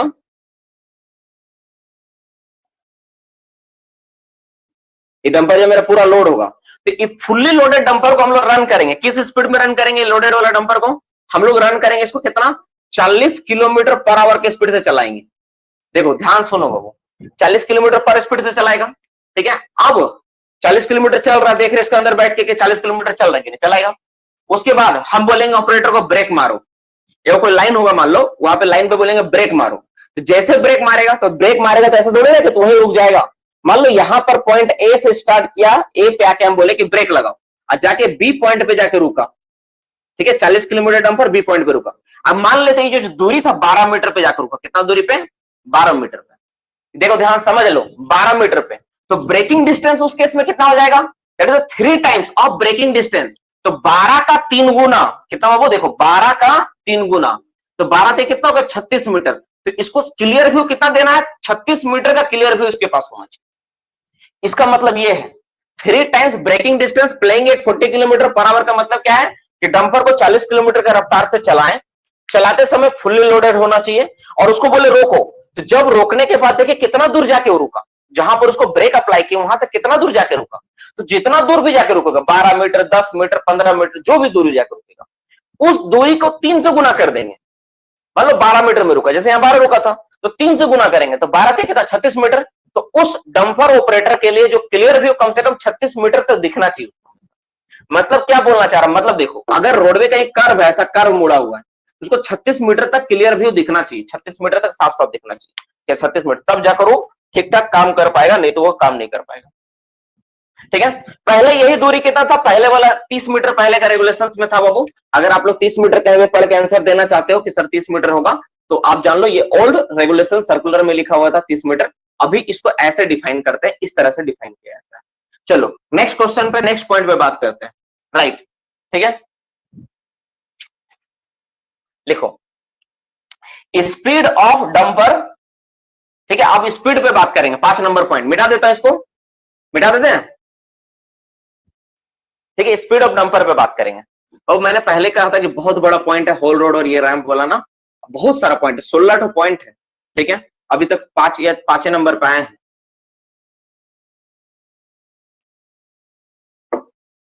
ठीक है, लिखो 5 नंबर पे। ठीक है, स्पीड, स्पीड ऑफ क्या, speed of what, speed of dumper, dumper का स्पीड कितना होगा। ठीक है, तो ये जो डंपर का स्पीड है ना, ये स्पेशली एक छूट दिया गया है, this is decided by the manager. Manager पूरा खुश है कि हम डिसाइड करेंगे कितना स्पीड होगा। देखो ध्यान से, डिसाइडेड बाय मैनेजर, तो मैनेजर साहब तो पूरा खुश रहेंगे, मेरा स्पीड चलेगा भाई, मेरा जितना है, बट लेकिन एक कंडीशन दे दिया, लो बट नॉट एक्सीड, कब, लेकिन कभी भी ज्यादा नहीं होगा 30 किलोमीटर पर आवर। लो, लेकिन बोला कि मैनेजर डिसाइड करेगा, ठीक है, लेकिन कभी भी 30 किलोमीटर पर आवर ज्यादा नहीं होगा। लो, फिर क्या मतलब है, मतलब तुम सोच रहे हो कि डीजे में छूट देकर रखा, बस मैनेजर डिसाइड करेगा इतना स्पीड जितना रखना है, लेकिन इस पे तुरंत एक बात क्या लिख दिया है, but not exceed 30 kilometre per our. तो अगर कभी कोई आपसे पूछता है कि डंपर का स्पीड मैक्सिमम कितना होता है होल रोड पे, मैक्सिमम 30 किलोमीटर पर आवर ही होगा। ठीक है, और मैनेजर डिसाइड कर रहा था, मैनेजर कम करे, जितना कम कर सकता है 20-22 रखना, जो रखना रखे अपना हिसाब से, लेकिन किसी भी तरह से वो इतना ज्यादा नहीं होगा। नेक्स्ट क्वेश्चन पे बात करते हैं, इसका 6ठा नंबर पॉइंट, जल्दी जल्दी खत्म हो जाएगा, छोटा छोटा पॉइंट नंबर 6। 6ठा पॉइंट किसको बोलता है, लाइटनिंग अरेंजमेंट। लाइटनिंग अरेंजमेंट कितना रहेगा, लाइटनिंग अरेंजमेंट, लाइटनिंग अरेंजमेंट कितना करेंगे बाबू। लाइटिंग जो अरेंजमेंट करते हैं ना, वो 10 लक्स हॉरिजेंटल होना चाहिए। लाइट दो तरह से हम लोग मेजरमेंट करते हैं, ठीक है, एक हॉरिजेंटल होता है, एक वर्टिकल होता है। जो लाइट होना चाहिए 10 लक्स हॉरिजेंटल लाइट होना चाहिए, हॉरिजेंटली दिखना चाहिए ना, फ्रंट तक सामने तक 10 लक्स का लाइट होना चाहिए। कितना लाइट होना चाहिए, 10 लक्स हॉरिजेंटल लाइट हमको रोडवे पे होना चाहिए जहां पर ये चल रहा है। और इसका मेजरमेंट हम लोग रात के समय करते हैं, स्पेशली इसका जो मेजरमेंट होता है हर महीना एक बार किया जाता है, मंथली इसका मेजरमेंट होता है।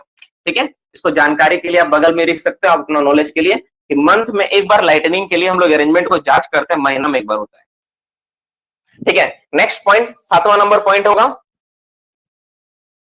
ग्रेडियंट। लिखवाए हो क्या, ग्रेडियंट तो हो गया है, लाइटनिंग अरेंजमेंट हो गया है, स्पीड हो गया है, क्या छूट रहा तो एक, अच्छा ये छूट रहा है, ठीक हो गया। नेक्स्ट क्वेश्चन में बात करते हैं, ठीक है, इसके बाद नेक्स्ट पॉइंट पे बात करते हैं, डिस्टेंस बिटवीन टू डंपर।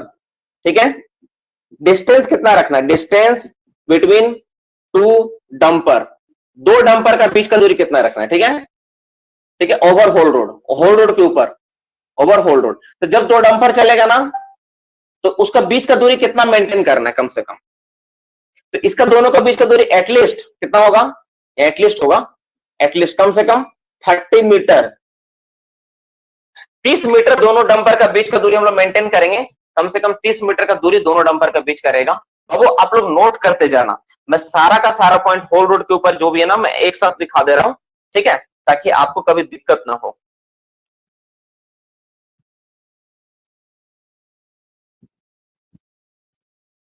ठीक है, इसके बाद लिखो name the arrangement which helps driver to keep the vehicle on track at night.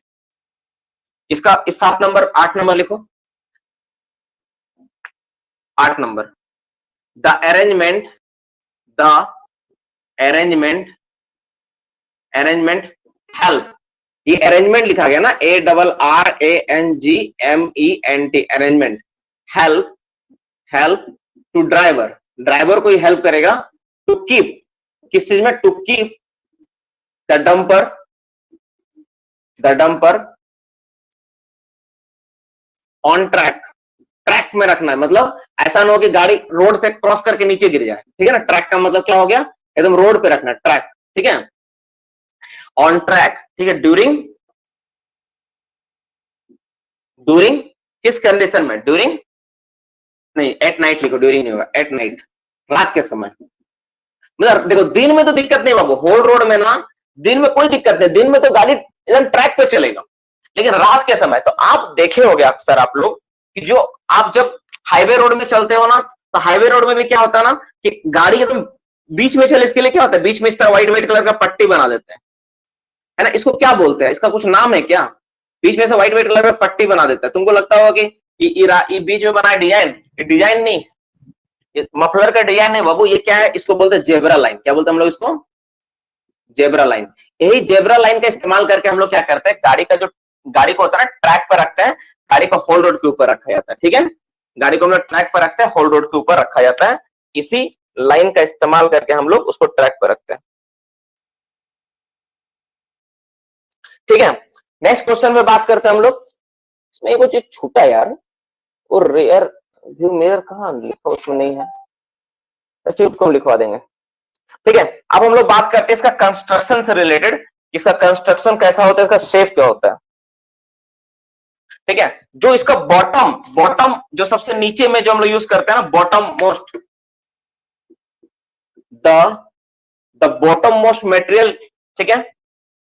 ये हो गया यहां तक, इसके बाद नेक्स्ट क्वेश्चन में बात करते हैं। थोड़ा सा पानी पीऊंगा यार, थोड़ा सा पानी पी लेना दो।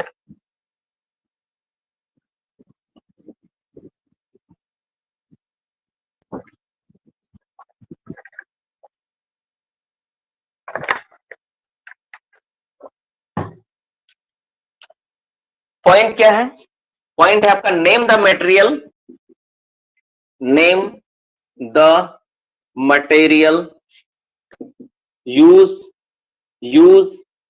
Eight the bottom, bottom of haul road. बाबू देखो एक बात मैं समझा देता हूं आप लोग सबको, ध्यान से क्लास समझो तो हर एक बच्चा ध्यान से सुन लेना। देखो अगर हम चाहते हैं ना डियर स्टूडेंट्स, इसी टॉपिक जितना अभी तक पढ़ा है ना, इसको पढ़ाने में 2 महीना लगाया जा सकता था। अगर मेरे मन में अगर हम चाहते हैं ना 2 महीना आराम से लग जाता। हम क्या किए पता है, सारा पॉइंट्स वाइज करके हर एक चीज को एकदम सी और शॉर्ट जैसा आपको लिखवा दिए। इस नोट्स का आपको फायदा इतना मिलेगा ना, कभी भी आप चाहोगे ना तो तुम सिंपल बॉटम में मटेरियल यूज क्या होगा, तो आप सिंपल एकदम आसानी से किसी भी दिन इसको याद कर सकते हो, पढ़ सकते हो। और इसी को अगर बोलते हैं ना कि सवाल जवाब के रूप में लिखा जाए, तो आपको पता है एक ही चीज को लिखने में ना पूरा 1 क्लास 2 क्लास चला जाता, रिवीजन भी हम लोग नहीं कर पाते, पूरा टाइम वेस्ट होता। क्योंकि 90% जो इंस्टीट्यूशन होते हैं, टीचर्स होते हैं, वो ऐसे ही करते हैं कि टाइम वेस्ट करते हैं बच्चों का। हमको पता है डियर स्टूडेंट्स कि आप लोगों के लिए ना टाइमिंग बहुत इंपॉर्टेंट है। अगर एक भी अगर एग्जामिनेशन आपका छूट जाएगा ना, मान लो टाइम पे आप उसको एग्जामिनेशन के समय तक प्रिपरेशन नहीं कर पाए, अपने आप को रिवाइव नहीं कर पाए, अपने आप को समेट नहीं पाए, तो कितना बड़ा नुकसान होगा आप सोच के देखो। क्योंकि वैसे ही वैकेंसी कम आती है यार, बहुत वैकेंसी कम आता है। पहले का जैसा एवरग्रीन था, बार बार आता था, वो तो सिनेरियो चला गया। दूसरा में कम भी आता है, इसलिए मैं चाहता हूँ ना टाइम पे, अगर कोई बच्चा का शिकायत होगा ना इसमें कि सर आप तो क्वेश्चन आंसर लिखाते ही नहीं है, तो डियर स्टूडेंट्स आपसे हाथ जोड़कर बोलता हूँ, और भी टीचर है जो 1.5 2 साल में कंप्लीट करवाता, आप उनके पास पढ़िए, वो सवाल जवाब लिखाएंगे आपको। मैं सवाल जवाब एकदम कम लिखाऊंगा, जितना मेरा मिनिमम हो पाए मैं उतना लिखाऊंगा, ज्यादा से ज्यादा मैं पॉइंट पे बात करूंगा। और आप लोग मेरी बातों से संतुष्ट है तो प्लीज रिप्लाई दे दीजिए कि सर आप ठीक कर रहे हैं, यस करके रिप्लाई दे दीजिए। अगर आप असंतुष्ट है तो नो करके रिप्लाई दे दीजिए, ठीक है, name the material use at the bottom of haul road. तो होल रोड के बॉटम में, बेस में, that is the bottom of haul road का मतलब क्या बोलना चाह रहा है, बेस में, है ना। बेस में किस तरह का मटेरियल हम लोग इस्तेमाल करते हैं होल रोड को बनाने के लिए, उसको बोलते हैं बेसमेंट कोर्स। उसका नाम स्पेशली क्या दिया गया है, बेसमेंट कोर्स बोलते हैं उसको। क्या बोलते हैं, बेसमेंट कोर्स, बेसमेंट कोर्स। तो बेसमेंट कोर्स का इस्तेमाल करता है, ठीक है, नीचे में उसको ये रखने के लिए। अब शेप ऑफ होल रोड क्या होता है, शेप ऑफ होल रोड क्या है, next point 10 number, shape of haul road, shape of haul road. Haul road का शेप क्या होता है ना, होल रोड का शेप। अब देखो, जो होल रोड हम लोग बनाएंगे ना डियर स्टूडेंट्स, उसका शेप क्या होता है, उसका पैराबोलिक शेप होता है, पैराबोलिक। मैं समझा दूंगा इसको, डायग्राम बना के पहले लिखो, पैराबोलिक।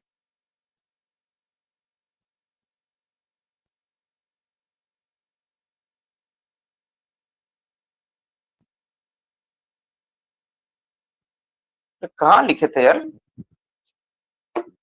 हाँ ठीक है, पैराबोलिक शेप। देखो, वो जब होल रोड हम लोग बनाते हैं ना, तो नॉर्मली कोई भी रास्ता बनता है ना, तो रास्ता को अगर आप सीधा खड़ा हो देखो ना, तो हल्का सा ऐसा होता है।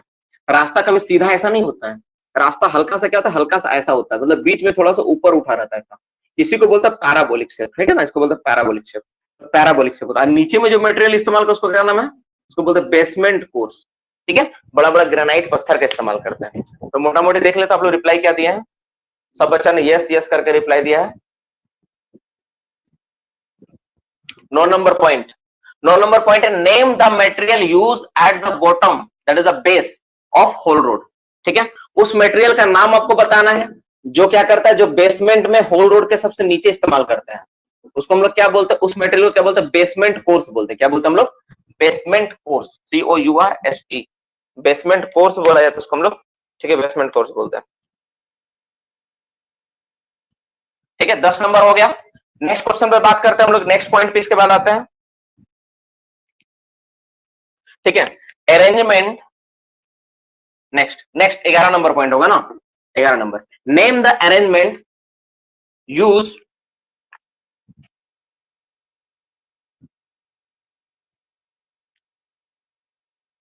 ग्यारह नंबर, इसके बारे में हम लोग कल क्लास में पढ़े थे, इसका आंसर आपको पता है, नेम द अरेंजमेंट यूज, ठीक है, use in haul road, in haul road, haul road to prevent, to prevent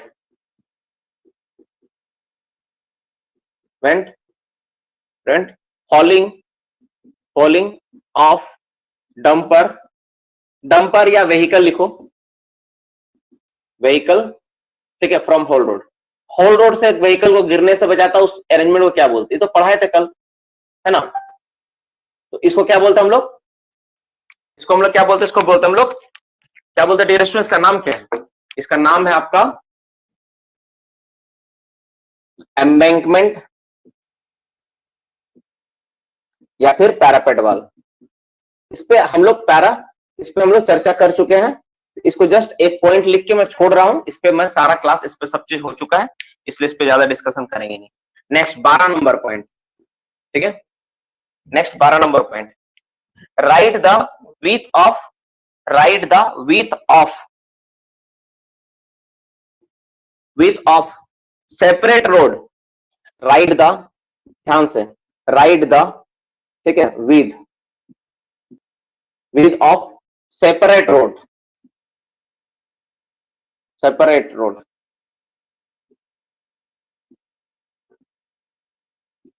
rate road,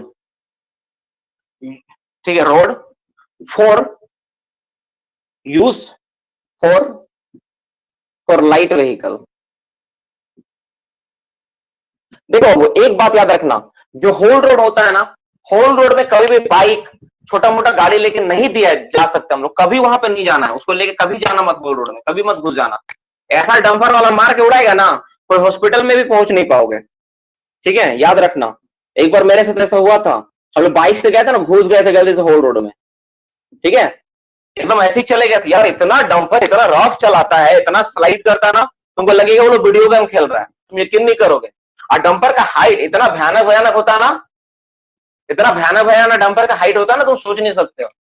अब तुम्हारा सामने से पार करेगा यार, वो लोग पता नहीं, उन लोगों को तो पहले दिखता ही नहीं कि नीचे क्या है नहीं है। तुम डंपर के, अगर डंपर से तुम 2 मीटर आगे भी खड़ा रहेगा ना, उसको दिखेगा नहीं, चढ़ा के पार कर देगा।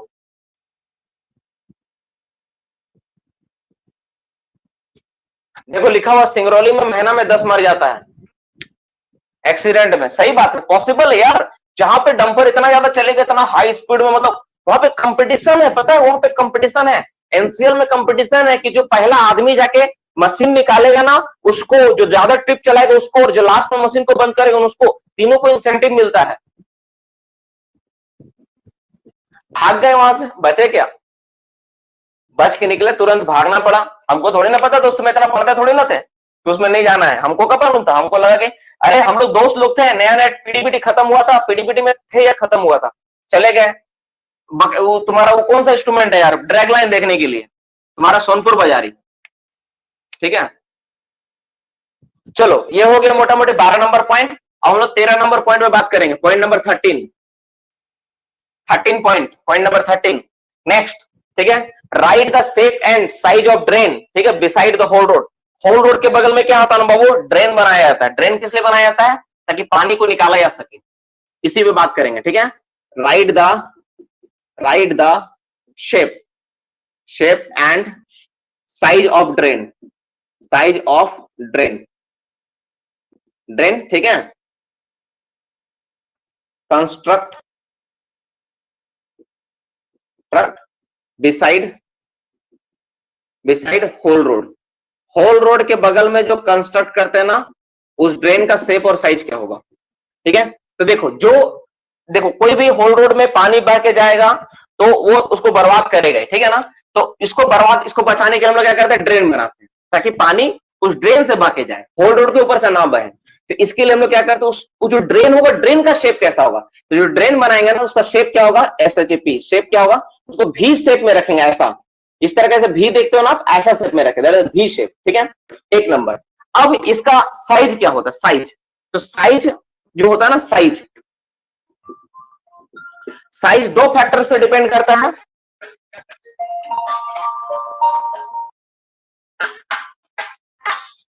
रुको यार रुको, तो फोन कर रहा हूँ, एक मिनट रुक जा। हाँ बोलिए भैया, ध्यान नहीं दिया मैं। अच्छा ठीक है, हम देख लेंगे। हाँ ठीक है, हम देख लेंगे। आप लोग नहीं आइएगा आज? अच्छा ठीक है, हम चेक कर लेते हैं, 15 मिनट में कॉल करते हैं। ठीक है, देखो बाबू, देखो जो साइज होगा ना, तो साइज कोई भी ड्रेन जो होगा, तो साइज क्या होगा? जैसे मान लो ये मेरा ड्रेन है, इसमें 2 चीज होगा, एक चौड़ाई होगा, इसका डेप्थ होगा, ये ना होगा। तो इसका डेप्थ और इसका जो चौड़ाई का जो रेशियो होगा ना, दैट इज द डेप्थ। क्या होगा? डेप्थ हमेशा होगा, डेप्थ और विद, ये आपका विद हो गया, डेप्थ हो गया। तो विद, WIDTH, विद जो होगा वो होगा ratio, width is to depth का जो रेशियो होगा ना, वो हमेशा रहेगा आपका 1:2 रेशियो में रहेगा। मतलब चौड़ाई हमेशा 1 और डेप्थ हमेशा 2 रेशियो में रहेगा। इस रेशियो में आपको बनाना है ड्रेन को होल रोड के बगल में, ताकि क्या हो, उससे पानी बहकर जाए, पानी रोड पर ना आ जाए, किसी को उससे नुकसान ना हो जाए, ठीक है। अब एक चीज और इसमें इंपॉर्टेंट चीज है जो कि छूट रहा है, ठीक है। Formula of super elevation. Super elevation क्या होता है, थोड़ा मैं उस पर चर्चा कर देता हूँ। जैसे जो होल रोड हम लोग बनाते हैं ना, तो जो होल रोड जहां कर्व होता है, थोड़ा सा ऊपर उठाना पड़ता है, ठीक है। होल रोड जहां पे कर्व होता है, उसको थोड़ा ऊपर उठाना पड़ता है, उसको बोलते हैं सुपर एलिवेशन, ठीक है। तो सुपर एलिवेशन क्या होता है, थोड़ा सा लिख के उस पर हम थोड़ा चर्चा कर लेते हैं, क्योंकि ये आपका थोड़ा सा सिलेबस का पार्ट ही है। ये आपका होल सिस्टम में भी आएगा और इसमें भी आएगा, ठीक है। तो super elevation,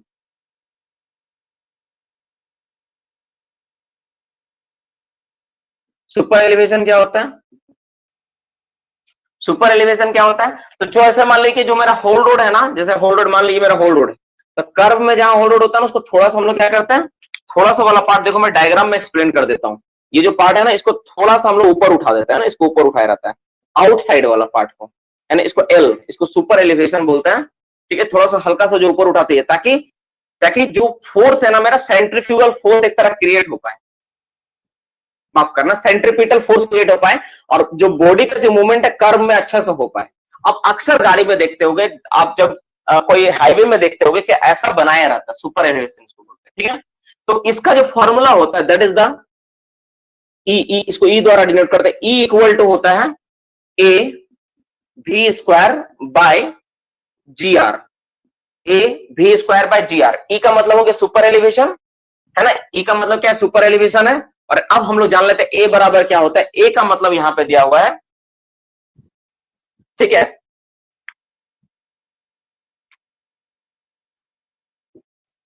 gauge with, road with, जो रोड इस्तेमाल कर उसको चौड़ाई,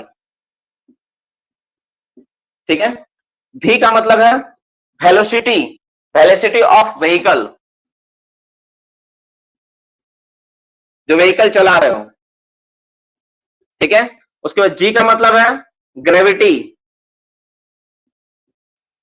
ग्रेविटी ऑफ अर्थ, अर्थ का ग्रेविटी, ठीक है। और आर का मतलब है radius of curvature, radius of curvature of road, radius of curvature of road, ठीक है। तो मोटा मोटी ये चीजें हैं यहाँ पे, ठीक है। ये देख लो 14 नंबर पॉइंट हो गया आपका, ठीक है। और कर्व में ना हम लोग ब्लाइंड स्पॉट मिरर लगाते हैं, एक स्पेशल अरेंजमेंट होता है जहां पे मेरा कर्व रोड में होता है, उसमें ब्लाइंड स्पॉट मिरर लगाया जाता है। ब्लाइंड स्पॉट मिरर क्या होता है मैं बता देता हूं, आप लोग ध्यान में देना कि, ठीक है। ये हो गया ना, यहाँ पे 15 नंबर पॉइंट में लिखो, ठीक है। ये रिकमेंड किया गया है ब्लाइंड स्पॉट मिरर के ऊपर, ठीक है, ठीक है। At curve of roadway, roadway, ठीक है, blind spot mirror shall be use, blind spot mirror. आप सब का सब कभी ना कभी डीजीएमएस गए होंगे, ठीक है, डीजीएमएस गए होंगे। तो डीजीएमएस में आप देखे होंगे क्या, डीजीएमएस में आप अक्सर देखे हो डियर स्टूडेंट्स, एक चीज आपको दिखा होगा, उसमें क्या दिखा होगा, बड़ा सा एक कांच लगा रहता है रोड के बगल में, ऐसा आप देखे होंगे, कहीं ना कहीं देखने को मिला होगा। इसको बोलते हैं ब्लाइंड स्पॉट मिरर। ये क्या होता है ना, ये कोई रोड का जो, जैसे मान लो कि वो रोड है, रोड जैसे कोई रास्ता निकल के रोड में मिल रहा है तो हम लोग उसको वहां लगा देते हैं। इससे फायदा ये होता है कि इसे कैसे समझाएं, जिससे फायदा ये होता है कि मान लो इधर से आदमी आ रहा और यहां से कोई आदमी जा रहा है, तो उसको सामने वाला अगर मान लो नहीं दिख रहा है कर्व में, इसको तुम मान लो इस मान लो रोड कर्व में रहा है ना, इसको तुम यहाँ लगा दोगे, तो यहाँ से आदमी इसको, यहाँ से मान लो गाड़ी को आ रहा है, देखो देखो यहाँ से मान लो गाड़ी आ रहा है, ठीक है, और यहाँ से गाड़ी जा रहा है। अब ये वाला आदमी को ये नहीं दिखेगा, लेकिन ये जो मिरर तुम यहाँ लगाओगे ना, तो मिरर में देख लेगा, इसका इमेज यहाँ बनेगा तभी देख पाएगा इसको। तो ब्लाइंड स्पॉट मिरर को हम लोग क्या करते हैं, कर्व में लगा देते हैं, ताकि जो इनविजिबिलिटी और विजिबिलिटी में कन्वर्ट हो जाए। ये वाला भी आसानी से इसको देख सकता है, यहाँ इसमें देख के इसमें दिख जाएगा कि यहाँ से कोई आ रहा है। तो ब्लाइंड स्पॉट मिरर का यूज ये होता है कि कोई गाड़ी को हम लोग देख लेते हैं कि आ रहा है कि नहीं, उसको कहाँ लगाते हैं, कर्व में लगाते हैं, कर्व रोडवे में लगाते हैं। ये एक रिकमेंडेशन है लगाने के लिए, ऐसा बोला गया कि ऐसा लगाना चाहिए ब्लाइंड स्पॉट मिरर। तो मोटा मोटी 15 पॉइंट था होल रोड से रिलेटेड। अगर आपके दिमाग में भी ऐसा कोई पॉइंट है जो हम शायद नहीं पढ़ाए हैं या छूट गया होगा, तो please you are requested to please reply कि सर ये पॉइंट नहीं पढ़ा है, मैं देखता हूँ कौन सा पॉइंट छूटा हुआ है, उसको मैं बता दूंगा। इसमें एक और फॉर्मूला होगा सर, 2 पॉइंट और है, हाँ है रैम का। अरे रैम पढ़ाए का, रैम तो बताऊंगा, अभी होल रोड खत्म हुआ, अब इसके बाद रैम पे पढ़ाएंगे। ये होल रोड पे अगर कोई पॉइंट बचा तो बताओ। 12 नंबर एक्सप्लेन कर दो यार। तो 12 नंबर तो पॉइंट हम लिखे ही नहीं कि 12 नंबर में क्या पढ़ाए थे। 12 नंबर एक पॉइंट किससे रिलेटेड था, ओवरहेड लाइन 12 मीटर का सेपरेट होता है ना, ओवरहेड लाइन होना, ये चॉइस तो है, हम लोग एचई में पढ़ते हैं। कितना ओवरहेड लाइन कितना मीटर ओके ऊंचा पेयर होना चाहिए, कितना मीटर है, 12 मीटर है ना।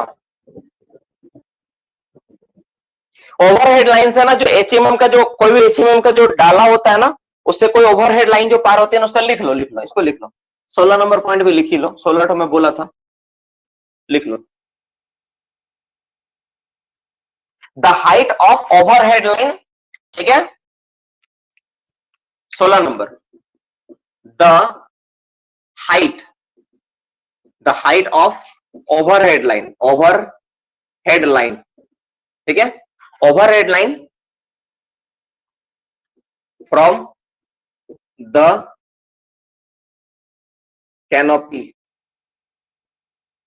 कैनोपी ऑफ HEMM, HEMM में ही जनरली यूज होता है। तो HEMM से ना, या कोई भी मशीन कैनोपी भी नहीं रहेगा तो HEMM से नॉर्मली, ठीक है।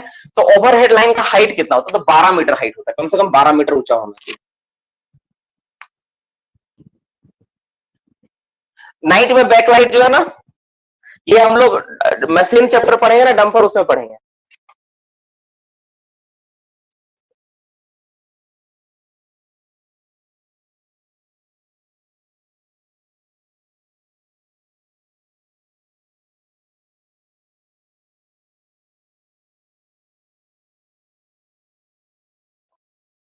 लिख लो, जल्दी लिख लो बाबू, हम नहीं लिखे इसको, हम भी लिख लेते हैं। HEMM, चलो हो गया। तो 12 मीटर का होना चाहिए एटलीस्ट, हाँ एटलीस्ट लिख लो, सही बात है। ये 12 मीटर है ना, मिनिमम है यार, ठीक बोला, ये मिनिमम है, मिनिमम ब्रैकेट में लिख लेना यहाँ पे यार, मिनिमम लिख, छूट गया, मिनिमम लिख लो, ये कम से कम 12 मीटर होना चाहिए, मिनिमम वर्ड होगा, मिनिमम, है ना। तो हो गया। अब हम लोग रैंप के बारे में चर्चा करें, रैंप क्या होता नहीं होता उस पर हम लोग देखेंगे। चलो मिटा देता हूं,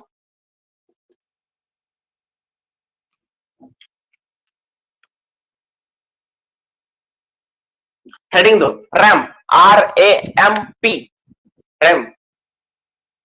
होल रोड का परमिशन कौन देता है, इसको बताना पड़ेगा यार।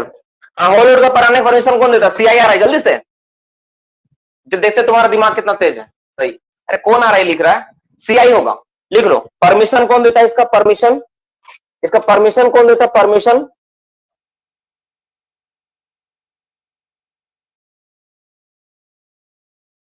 परमिशन चीफ इंस्पेक्टर, परमिशन कौन देता है, चीफ इंस्पेक्टर के अंदर आता है, ठीक है। मेंटेनेंस किसका रिस्पॉन्सिबिलिटी होता है, मेंटेनेंस,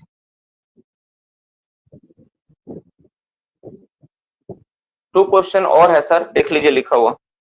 अरे यार मेरा तो हमको मिल नहीं रहा इसमें, इसमें तो इतना ही दिया ये लड़का तो,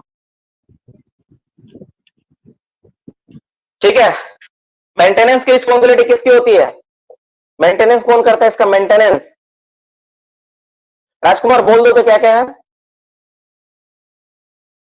मेंटेनेंस कौन करता है, मैनिंग सरदार एंड ओवरमैन, दोनों की रिस्पॉन्सिबिलिटी में आती है। हो गया, चलो अब हम लोग बात करते बाबू, अब हम लोग बात करते, थोड़ा जगह छोड़ देना, तो 18 सवाल हुआ होगा, 2-4 के लिए जगह छोड़ दो। The speed of vehicle can be overtake, हाँ ये क्वेश्चन छूट गया, लिखो, एक सवाल छूट गया, लिखो, एक सवाल और छूट गया, लिख लो यार, है इसमें लिखा हुआ पॉइंट में है, the speed of vehicle can be overtake, एक सवाल छूट गया, लिखो एक सवाल, कितना नंबर पॉइंट होगा, 19-20 जो भी होगा अपना पॉइंट देके लिख लेना, ठीक है। एक सवाल छूट गया, लिख लो, the speed of vehicle, vehicle, ठीक है, कैन बी या मे बी लिखो, may be overtake, overtake on whole road. अगर मान लो होल रोड के ऊपर कोई गाड़ी को तुमको ओवरटेक करना है, ठीक है, तो उसका स्पीड कितना होना चाहिए, ये पॉइंट लिख लेना, जितना नंबर पॉइंट है तुम लोग अपने से, तो कितना उसका स्पीड कितना होना चाहिए, तो मैक्सिमम उसका स्पीड रहेगा, उसका जो मैक्सिमम स्पीड होगा वो मैक्सिमम स्पीड रहेगा 10 kilometre per our, maximum speed कितना रहेगा उसका, 10 किलोमीटर पर आवर, ठीक है। और 19 नंबर हो गया, हाँ ठीक, ओबी बेंच के कंडीशन में भी डंपर का स्पीड, हाँ वो उसमें करवा दिया, वो हो गया। चलो ये हो गया, अब हम लोग बात करते हैं रैंप, चलो रैंप स्टार्ट करने दो, बहुत देर से रैंप रैंप बोल रहा हूं, पढ़ा नहीं पा रहा हूं, रैंप, रैंप, ठीक है। रैंप, ये रैंप क्या होता है, the roadway which connect one bench to another, the roadway, ये क्या होता है, ये रास्ता है, ठीक है, विच कनेक्ट क्या करता है ये, which connect one bench to another, एक बेंच से दूसरा बेंच को जोड़ने के लिए जो रास्ता होता है उसी को हम लोग क्या बोलते हैं, रैंप, ठीक है, उसको रैंप। दो के लिए जगह छोड़ देना, दो मैं जरूर होल रोड से कुछ ना कुछ पॉइंट खोज के लिखवाऊंगा, छोड़ देना, ठीक है। अब रैंप का ग्रेडियंट कितना होता है, अच्छा इसमें, ठीक है, इसमें 1 नंबर पॉइंट हो गया, 2 number point, use by, use किसके द्वारा किया जाएगा, only, only chain mounted machine, chain mounted machine. Point number 3, 3, ठीक है। 3 नंबर ग्रेडियंट, इधर ग्रेडियंट कितना होता है 1 in 10, रैम का ग्रेडियंट कितना होता है 1 in 10 ग्रेडियंट होता है। यही सवाल पूछता जाता है कि रैम का ग्रेडियंट कितना, तो बस इसके अलावा कोई सवाल नहीं पूछता, ठीक है। ग्रेडियंट लिख ले रैम का,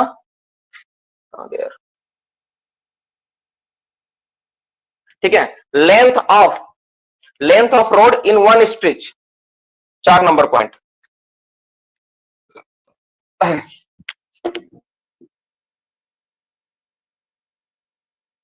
length of road in single stretch, stretch का स्पेलिंग क्या होगा यार, कहां लिखे हैं, स्ट्रेच, STRECH, देख लेना स्ट्रेच का स्पेलिंग, ठीक है। तो इसको चेक कर लेना बाबू, पहले 10 मीटर था, अभी 50 मीटर हो गया, मैक्सिमम 50 मीटर।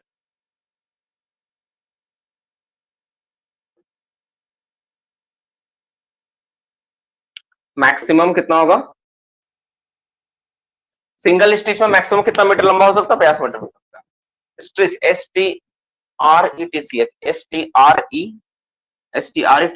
ठीक, थैंक यू। इसमें गलत लिखा STRECH, यहाँ टी मिसिंग है, स्ट्रिच। पढ़ने से ना समझ में आया था कि गलत लिखा हुआ है।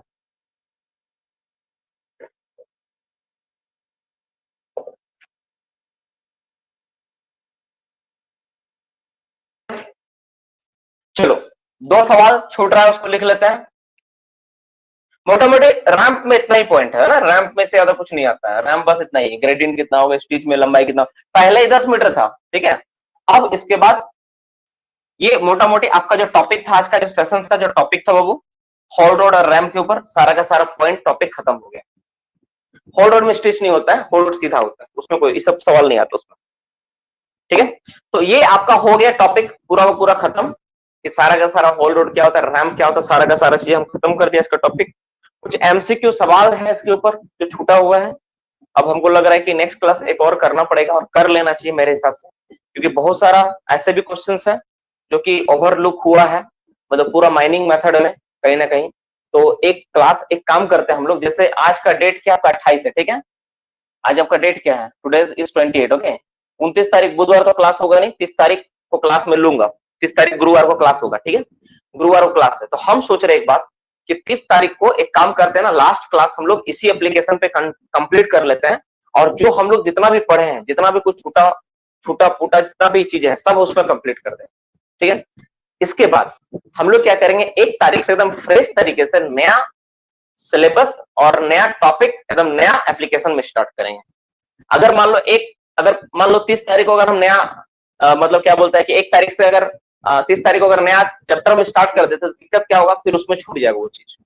तो बेहतर ये होगा बाबू कि हम लोग 1 तारीख से वहां पे सेपरेटली और बेहतर तरीके से स्टार्ट करते हैं। 30 तारीख के लिए थोड़ा सा जो पार्ट है इसको हम लोग छोड़ के रखते हैं जानबूझ के, कुछ सवाल जो बोर्ड जो आपका क्या बोलता है इससे रिलेटेड है। इसके अलावा अंडरग्राउंड माइनिंग मेथड में भी कुछ क्वेश्चन छूटा हुआ है, नो डाउट। तो वो सारी चीजों को हम लोग क्या करेंगे, एक क्लास में कंप्लीट कर लेंगे, हो जाएगा। तो मोटा मोटी आपका सारा का सारा माइनिंग मेथड खत्म हो जाएगा, और उस दिन तक आपको पूरा का पूरा हर एक चीज को अच्छे से याद कर लेना है। मतलब आपके लिए कल क्लास छुट्टी है, तो कल आपके लिए होमवर्क ये है कि कल आप जितना भी board and pillar, long wall, room and pillar, open cast mining method जितना भी पढ़ाई हुआ है सब आप अच्छा से याद करोगे। मैक्सिमम टाइम हम लोग कल मतलब बृहस्पतिवार को जो क्लास होगी में हमारी, उसमें लोग रिवीजन में देंगे, और जो बचा हुआ पार्ट है मैं देख लूंगा कि जो बचा हुआ पार्ट कितना, उसको लिखवाने में कितना समय लगेगा।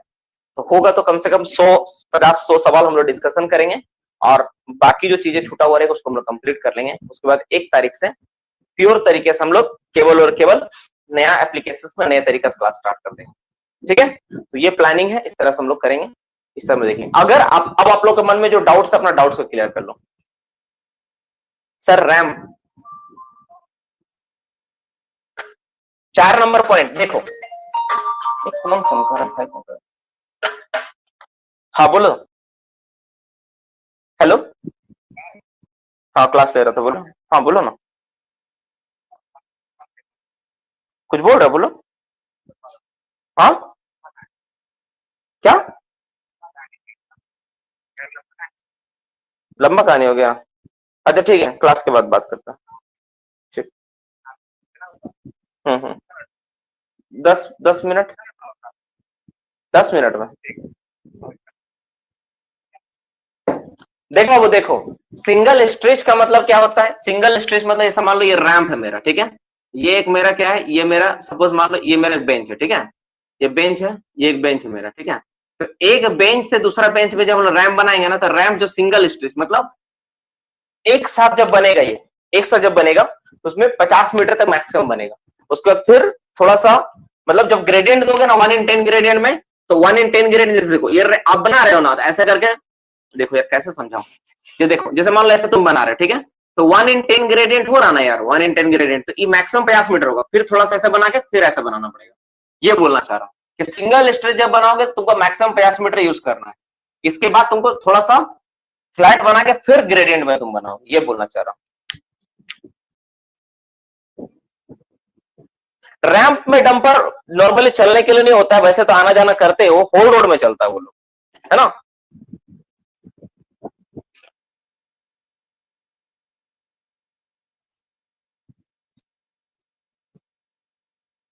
बोला what should be the maximum gradient of haul road for trucks dumper और अदर मोबाइल, ठीक है, machinery in open cast mines. अच्छा ये सवाल तुम ईसीएल को उठा के लाए हो, पुराना सर्कुलर से, इसलिए 1 in 14 इसका जवाब होगा, ठीक है ना। अब क्या करोगे यार, ईसीएल में सवाल ही वैसा दे दिया तो। ठीक है बाबू, तुम लोग को सवाल पूछना है तो पूछो, लेकिन नहीं है पूछना है तो मैं थोड़ा कॉल को कट करूंगा, घर से कुछ इंपॉर्टेंट बात करना है, सो बात करना होगा मुझे, क्लासेस को एंड करूंगा। कुछ आप लोग का सवाल पूछना है तो जल्दी से पूछ लो, ठीक है चलो।